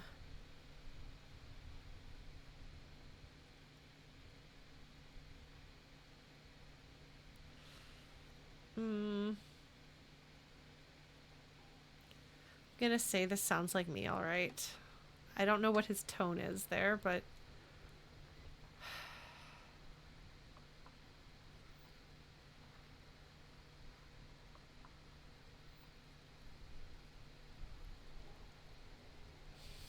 I don't want to just throw my feelings at her again when she's already been like, you're just like drunk and upset all the time, and he's still, because I suspect, why do I always end up screwing everything up, is probably something that he would have said while he was drunk and belligerent. So we're gonna go with 1, which is maybe the boring answer. Sorry, folks. Didn't seem like you had fun doing it, though. Yeah, no, I did not. So you're telling me that I was the one who made you want to quit? Yes, obviously. You were the worst client I've ever seen. And I have seen so many assholes in this place. This actually sounds like it's therapeutic for her. Go on, Sylvie. Like, get it off your chest and don't be afraid. It's all right. I can debrief with Kim and manage my own feelings. I've had sailors fighting, union guys grabbing my ass, kids stealing booze. Once a guy was glued to the karaoke machine every night for 2 months. But you... She pauses. Go on, I want to know what I did. Well, you were worse than all of them. Honestly, you were getting borderline aggressive. Even about little things like not turning down the volume at 3 a.m. I even liked one of those songs you kept listening to on repeat. No more. I hate it now. Hold on, which song is probably good to know. We Go On by the O.O. I can't listen to it anymore. You've turned it into a parody. Sorry about the song. Hey, you know, I've leveled up on inanimate objects several times. I have now leveled up on off of being an asshole and being called out for it. And yes, I am being sorry cop. So, I'm going to apologize for sorry cop. Sorry about the song. To hell with that song. Then there was your room. Your project. An experiment to see how bad it can get in there. Huh. I tried to send the cleaner, but you wouldn't let me. Threatened to make me understand. I had no idea what you meant, and I don't want to know. This sounds therapeutic for her. Also, wow. He didn't just, like, make a drunken mess. He, like, made a drunken mess and was, like, wallowing actively in it and was like, let's see how bad I can make it. And then screamed something about how you're a piece of shit human being and why does anyone even let you work as a policeman? That you'd fire yourself, but you can't even do that. Property damage but depressing. Yes, May. That is it. I can say I'm sorry or sounds intense or that's it. That's not so bad. No, we will not be picking that. Hi, Cole. Yeah, we're getting the main character of Disco Elysium quite thoroughly told off for something that he deserves to be told off for. So, yeah. All right. I think apologizing is the thing to do here. So yeah, if I wasn't sorry cop before, I'm gonna be sorry cop now. I'm sorry. And then I had to deal with your toilet, the one you clogged with police documents, causing water damage downstairs in the kitchen. Oh my god! Wow. I won't even mention you waving your gun around, harassing customers, threatening to sing karaoke, threatening to kill yourself. I wonder what other options I could have had here. When I only have one dialogue option, but it's set up where it has like the number 1 that indicates that there would be others, I cannot help but be curious about what other options I'm missing, you know? And thanks, Cole. I'll hopefully be making more of those. I have some other ideas I've kind of started working on. Well, no, but there are ones where I don't think it has numbers, where there's just a prompt to continue talking, I think. I could be wrong. Okay, I get it. I wasn't a very good tenant. No, you really weren't. You were simply the worst.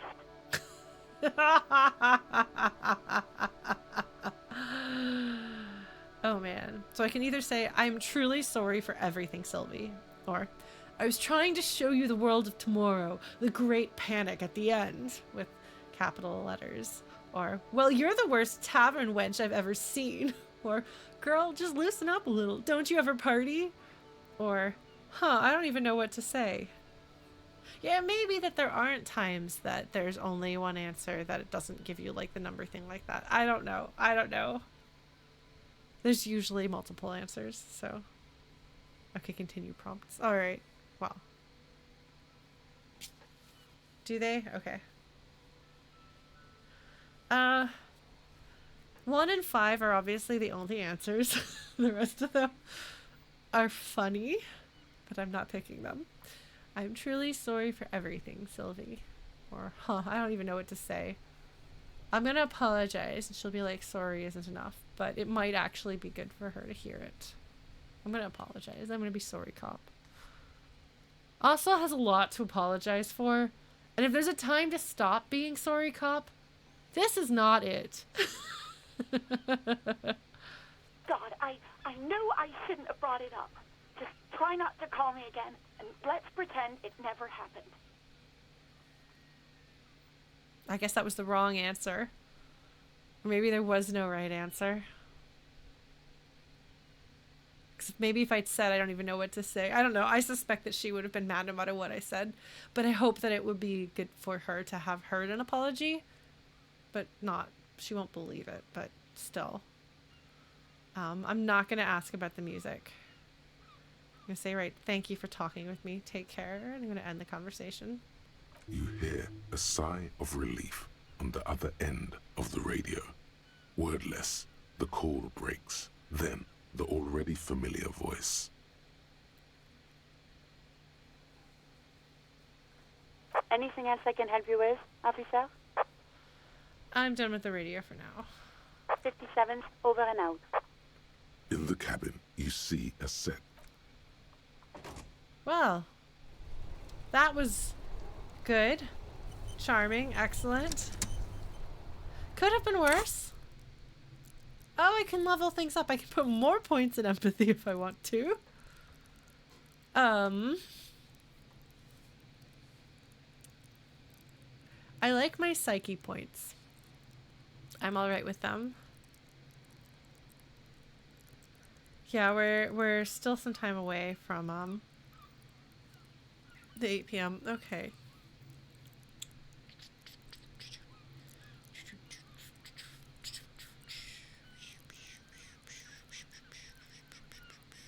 I kind of want to just put another point in rhetoric. Or shivers. I can't possibly put more points in like health and strength and stuff. Oh, that's right. There's thoughts too. I forgot about thoughts. Rigorous self-critique.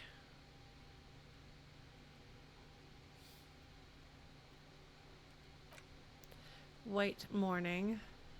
I appreciate that both of these will lower. They will lower my authority.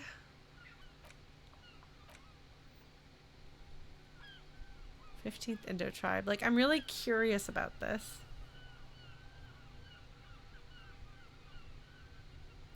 I want to know about this. But I don't know why I would care about it, so... This is digging into my... This one's digging into my brain issues. And this one is my sorry cop. Right? I think I'm gonna dig into White Morning. I'm gonna dig into White Morning. That's a great idea. And lock a new slot. Okay,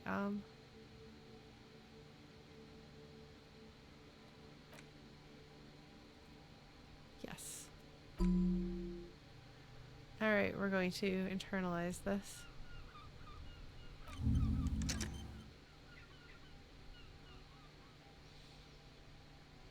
This is probably going to be a bad time for poor Mr. Ocelot. Alright, Ocelot. I'm glad that you were just belligerent, rude, destructive, and not great, but that you did not, in fact, target this poor woman. Yeah, I have 2 points to spend, but I'm sitting on one. Yeah, a hooligan. I would rather he be a hooligan than have made her feel specifically individually unsafe, you know?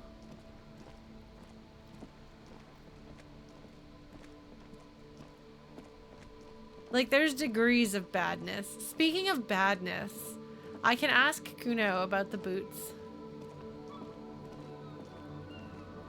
Hooligan, drunk, and boisterous. I would say hooligan, drunk, and belligerent. More than boisterous. Content warning, Cuno. Shall we? Having all these little conversations, which are the bulk of the game, really.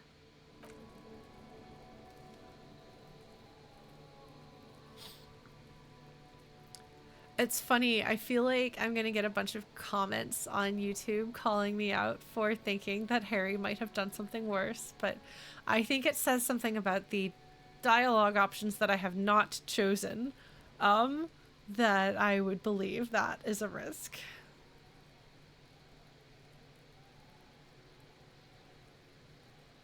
Yeah, well, that was a question that I was asking myself. Was like, would they ask me to do that? I don't know. I really don't know. Like, the thing is, this game could pull out a lot of... There's a lot that they could do, you know? There's a lot that they could do that I would just be like, oh, we're doing this now. I feel like I don't understand what's going to come next or what the limits are exactly and things like that. So, and it is a really uncomfortable thing. And yeah, no, we do know that he's done some really horrible things. He's ruined people's lives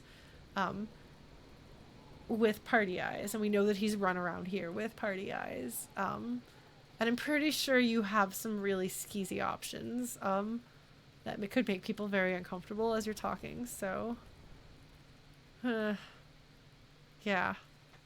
Well, I'm glad that he apologized to her, and I've got information about some things. So at least now I know how my stuff got there, and that's no longer a mystery. It was in fact an employee who did it. Let's talk to this child, because we need a picker upper conversation. So we'll talk to Cuno. Good times. Let's do it. Do I have anything that I want to change about my character sheet inventory stuff here? I don't like authority, so I don't want to. I don't care about losing authority. Yeah, I figure we're fine. I just need to get new pants. Alright.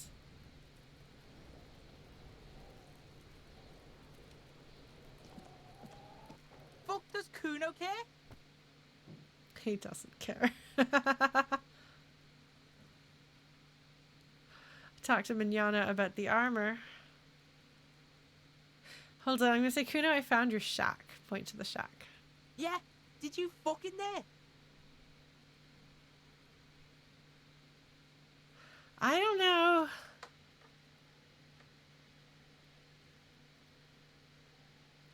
I don't remember. Oh, I'm gonna say, what was with the pig head? That's interesting. Let's see what he has to say about that. Oh, that? Cuno decapitates pigs. That's just a Cuno demo tape. He's such a strange child. So I can say, were you trying to send me a message of some sort? No, this child was not. Or demo tape, like some kind of a musician. Just really, oh my gosh. Or cool pig head. I liked it. I got one too. This one. Point to your head. It's shit. I don't, or I can say forget it. I'm not saying those things. Yeah, I'm not going to say those things. Too brutal for you, huh? Cuno, fuck your tongue off.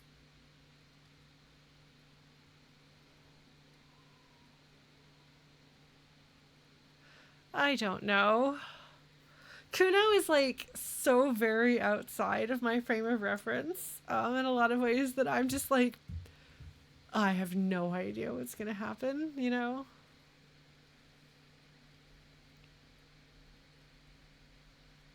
I can say yes. I think I'm going insane, Cuno. Actually, I'm curious about that. Let's see what happens if we do that. Because why not? I'm going to whisper it. Why are you fucking on yourself in front of Cuno? Talk kingdom to Cuno, or fuck off. Okay, I was wondering about that. Okay, never mind. I've heard enough of this. So he does not respond well to, does not respond well to that. Probably should have seen that coming, but I did not, so, Good call, Pigmeister. Don't come and talk to Cuno about his kingdom. Alright, that's fair. Alright, I talked to Manana about the armor. So? He raises his eyebrows, projecting aggressive indifference. I gained experience for completing a task. He told me you promised to sick the pigs on him. Or he said to thank you, wasn't too keen on chasing down that armor anyway. Or he said you're now the king of the entire Jamrock. I'm gonna say he told me you promised to sick the pigs on him. Yeah, so? Cuno did sick the pigs on him. Cuno's a man of his word. He doesn't understand. Cuno sent your fat ass running around like jello. Thanks, Kunos. Look, pig. Cuno sent you to rough some people up. Cuno played you. That happened. Now you and Cuno should move on. He's suddenly all business, yeah. Good idea.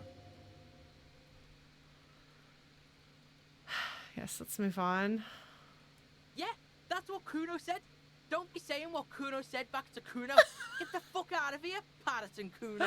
Alright. After this shit, you better have something real interesting to say if you want to stay in Cuno's face. Yeah, real interesting. Nah. Cuno doesn't fucking care. Alright. No, I think I'm not an interesting enough player to actually have anything. Because I was like, I don't know why I wanna. Like, I don't know why it says there's something to talk to him about with that.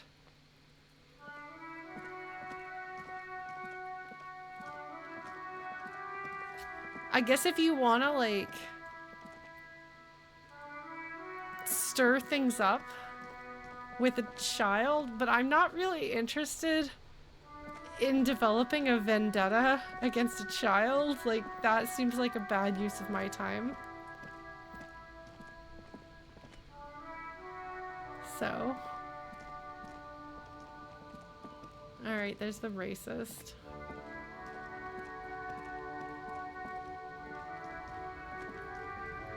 Is there something else clickable here? Just the door, okay. Wait, this is openable?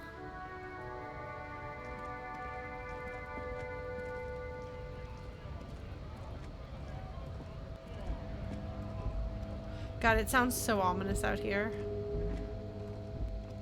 A lorry stuck in the traffic jam. This big, heavy Grad-made machine is well kept for such an old machine. Alright, let's look in the window. Grad Factory of Magnets and Miracles, U49. That's a really great phrase. The windows are clear. They've been recently washed. You can see a lorryman's cabin with personal belongings, stickers, insignia. Alright, what kind of stickers and insignia? The driver has adorned his space with a substantial collection of peculiar paraphernalia. Proclamations about honor, strength, and purity are glued to various panels. So he's a trucker, is he? That's interesting. What about the back seat? The back end of the cabin has a small perch to sleep, large ashtrays. There are several suns and wheels sewn into the curtains. All right. I wonder if I have more points in perception, if I'm actually able to see more. A book with ragged edges catches your notice. The front cover features a large, muscular man.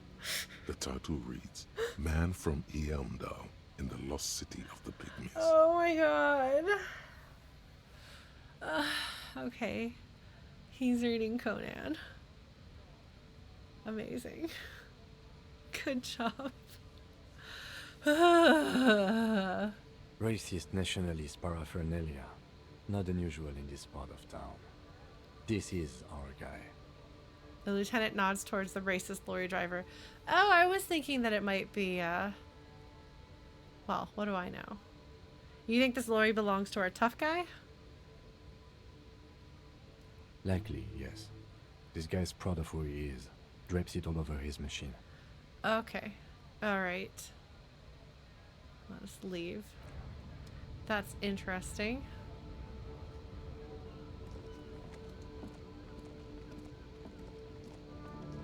I thought it was measure heads at first, and I was like, what? Hold on, I think there's... Oh. Darn it, I thought that there was a glass around here, but there's not. It's okay, I have some money, so... thanks to Siileng, I can stay in the Whirling in Rags overnight tonight. Alright. Here's the old woman. We can go talk to her. I should probably save.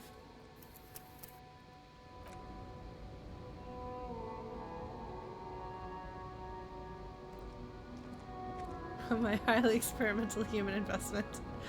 Yes, I asked for enough money to now pay the bills. Yes. Oh man. I guess we'll try talking to this woman. I don't think she's gonna talk to me today. But we'll see. We'll see what happens. You never know. I at some point do have to go talk to Measurehead. I'm putting that off. I don't want to do that. I'm having multiple other conversations that are going really well. Alright. The woman is still hunched over the railing, her head swaying to the music, her eyes looking at nothing in particular. I wonder if you could only ever talk to her without Kim, I guess. Snap your fingers in front of her face. Huh? What is it? What do you want? Okay, so you can talk to her now. Alright. Alright, are you the lady driver? This might be a really bad idea. But I did just save, so I might. We may have to load this. We'll see. Are you the lady driver? Did you just call me a lady, Herife? She clearly doesn't think she's a lady. Don't repeat it. I was told of a woman driver. You're the only woman here. I'm not that either, Herife. I've gone too far from it all to remember what was between my legs. It doesn't work like that on the long haul. So you're not the driver everyone is terrified of? I'm only terrifying to small children and to those who used to know me. What did you do that made you terrifying? Yeah, it's not her. Believe me.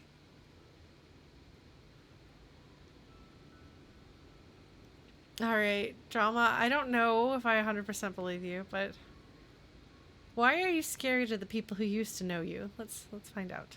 Because they can no longer recognize the person I once was.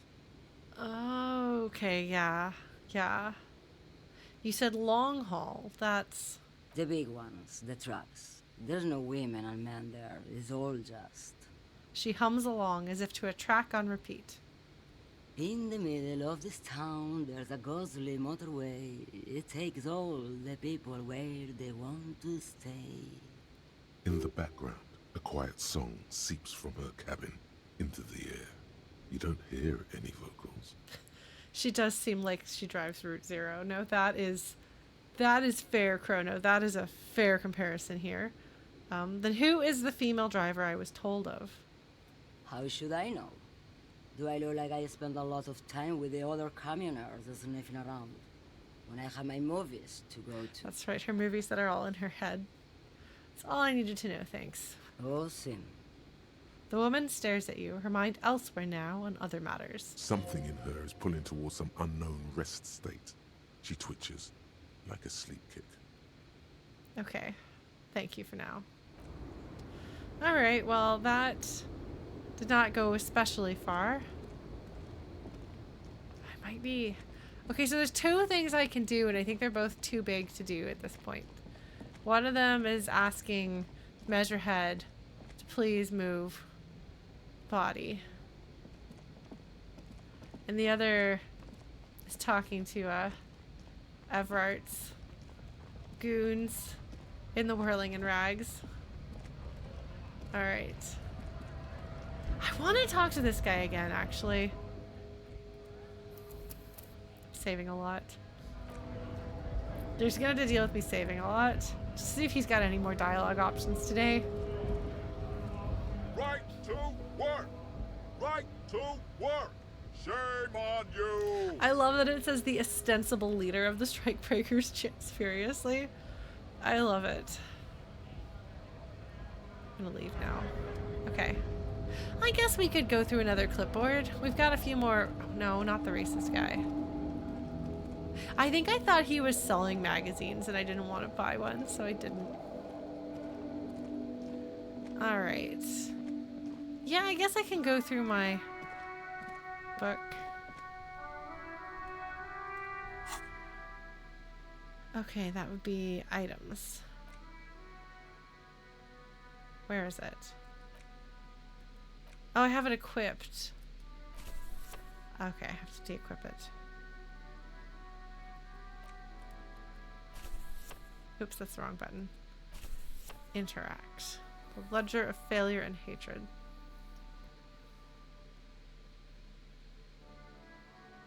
Alright, let us do this. It's the ledger you found in the trash. A cabbage of papers hanging from the board, with the permeables drawer inside. It's barely held Read a together by a case clip. file. That it takes about half an hour to piece one together, using the system you've Ah. devised. Which one do you want? Okay, so this is a way to pass time in game. Okay, that's good to know that it tells me that it's going to take time. That's part of how time passed, I guess. 'Cause I was like, wow, it's a lot later than I expected. All right, let's try one more. That'll make it, what, 4 p.m.? That's all right. The Square Bullet Hole Murders. It would be very interesting to read about these, wouldn't it? I mean, there seems to be a square-shaped entry wound in the victim's forehead. She's been sitting there for weeks, on her rocking chair, with a square hole in her skull, staring at the wall, her mouth agape. But That's all you got. From the half hour you spent piecing it together, all you know is the entry wound was square-shaped. You never found the bullet. And then another body showed up, also with a square hole in his forehead. a sequence killer, also known as a serial killer. That's what the serial and sequence means, right? Aren't those interchangeable? Who knows? Those pages are missing. What next? Don't worry. One day, All right. one day you may still catch the man with the square gun. That didn't seem like it took half an hour.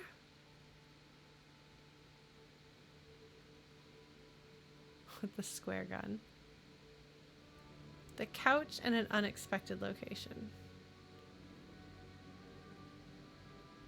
Okay, well, we'll try this one.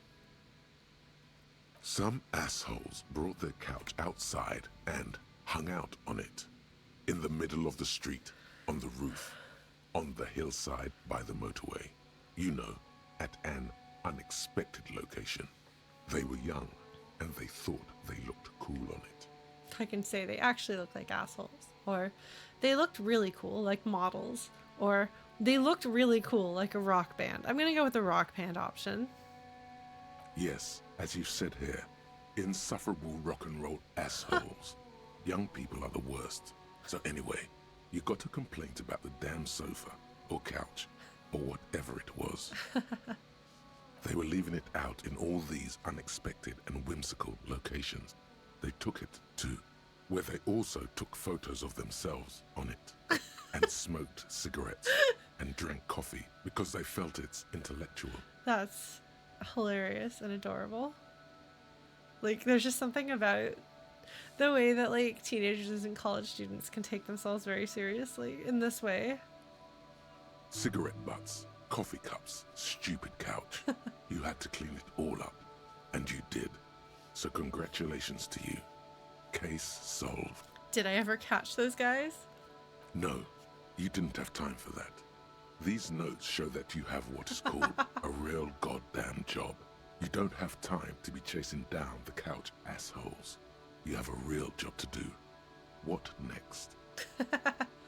All right, that one actually took more than half an hour. So between the two of them, we, I think, spent about an hour. Which is fair. We had a shorter one and a longer one. So there's one more. But I'm feeling it for tonight. Not much has changed in the meanwhile. A bunch of sodden papers still sags from the clipboard. Put the ledger away. I'm gonna keep equipping it. The bullet is square. The world is square. Yes. All right. I think like I've about hit my limit. got really stressed out by the conversation with Sylvie, and as stupid as it may be, I feel a bit exposed about that in a way that makes me uncomfortable. Like, I think it's clear kind of what my biases and discomforts are, and where they come from, and that's going to influence how I approach things. And one thing I have noticed is that I sometimes have kind of like I get tense thinking about posting things up on YouTube sometimes with this game, because I just know that somebody's going to start arguing with me about it, or be like, why did you do this, or why did you say this, or why didn't you do this, or why didn't you say this? And I'm like, I'm just playing a video game with the brain that I have, for better or for worse. Like, I have no idea how to talk to Cuno, or what the game wants of me. And I have no idea, like, what their limits are as far as content, as far as Ocelot's actions and things like that. Like, I don't know. So I don't know. I get self-conscious isn't even the right word, but I'm not sure what the right word is. Just that I have like an anticipatory, like, wanting to like kind of cover my head, or like gritting my teeth in anticipation of something.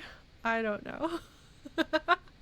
I've never had this experience with streaming games before, and it's, you know, I'm sure that it's because everyone has such a personal experience with it, and I'm having an experience with it that's different than what other people's are, because we all have our own unique and individual experiences with it. And it's also a bit of an exposing thing. Like, if you make a guess and piece things together and it turns out that you're correct, and everyone's like, oh wow, you figured that out, you solved the puzzle, and it's like, yay. But there's a lot of strange pressure to do something like this live, because it feels kind of, there's a lot of pressure on me that I put on myself, that I've always put on myself, to try to do things right. And the idea that I can't make mistakes, or bad things will happen. And so doing something like this game, where it is going to have some like inescapable amount of failure. I mean, first of all, you're playing an incredible fuck up of a character, and so kind of failures baked into the gameplay experience of being Ocelot, and there's nothing you can do about that to some degree. But also, like, there's kind of the expectation that you don't know what's going to happen, you don't know what to expect. And that's really kind of a scary thing to do. It's really uncomfortable for me to do that in front of an audience.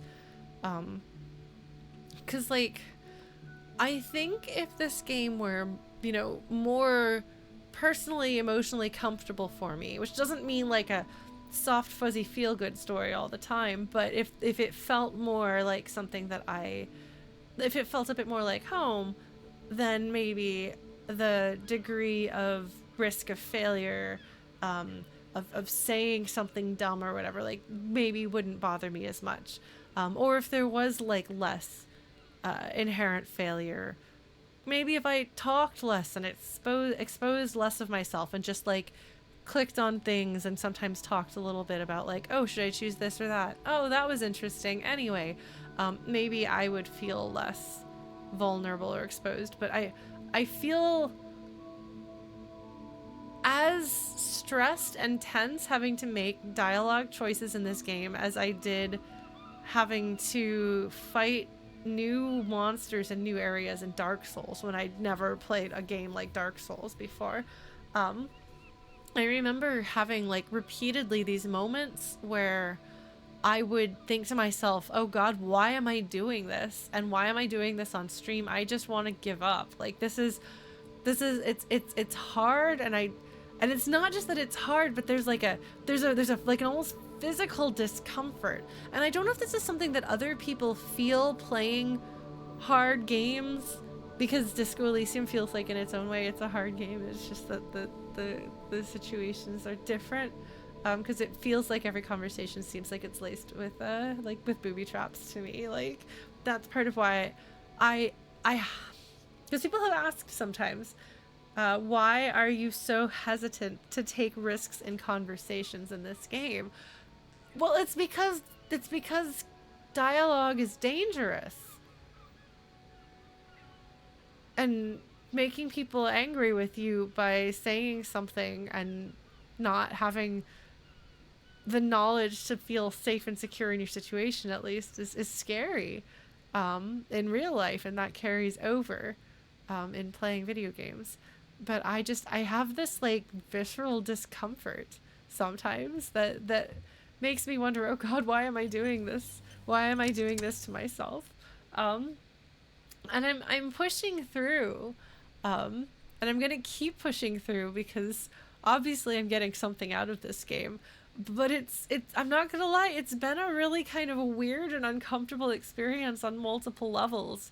Like, I feel like I'm bearing my soul, and sometimes people come over and step on it, and they're not like trying to like stomp all over me or anything, but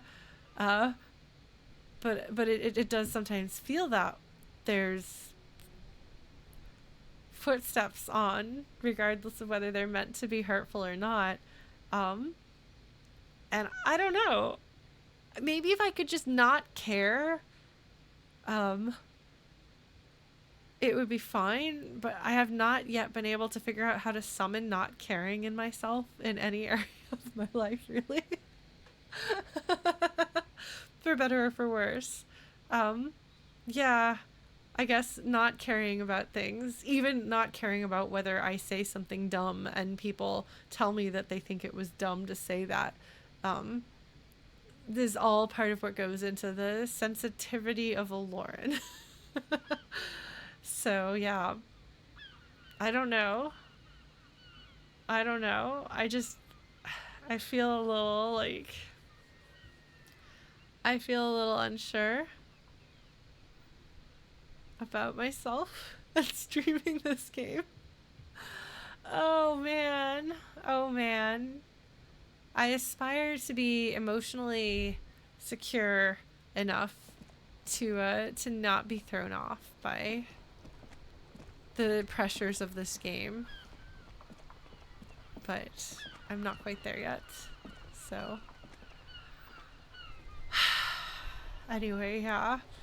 I just feel weird. And maybe I'll go take a walk or something like that and walk some of this energy off. Yeah, no.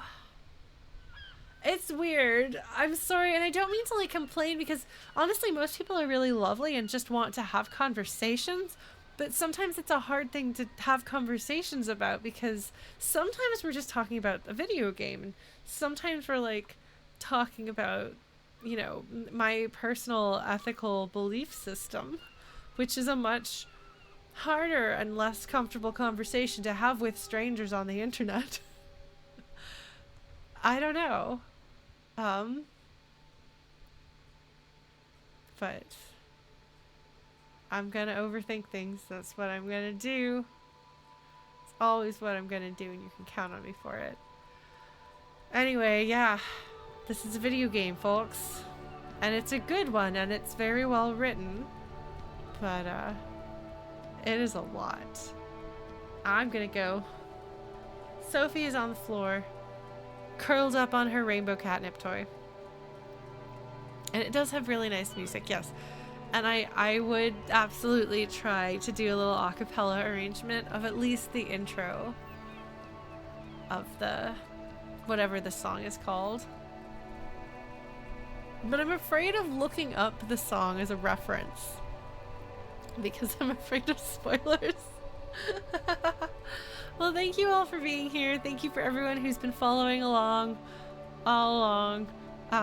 Or for who's joined us for the first time tonight. Welcome. And I will look forward to seeing you all in the future. We'll be resuming on Tuesday, Paper Mario: The Thousand Year Door.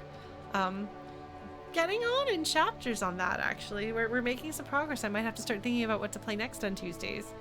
And this game is going to continue for the foreseeable future. I'll keep you posted if that changes. Take care of yourselves, folks. And I will see you at a later date. Good night.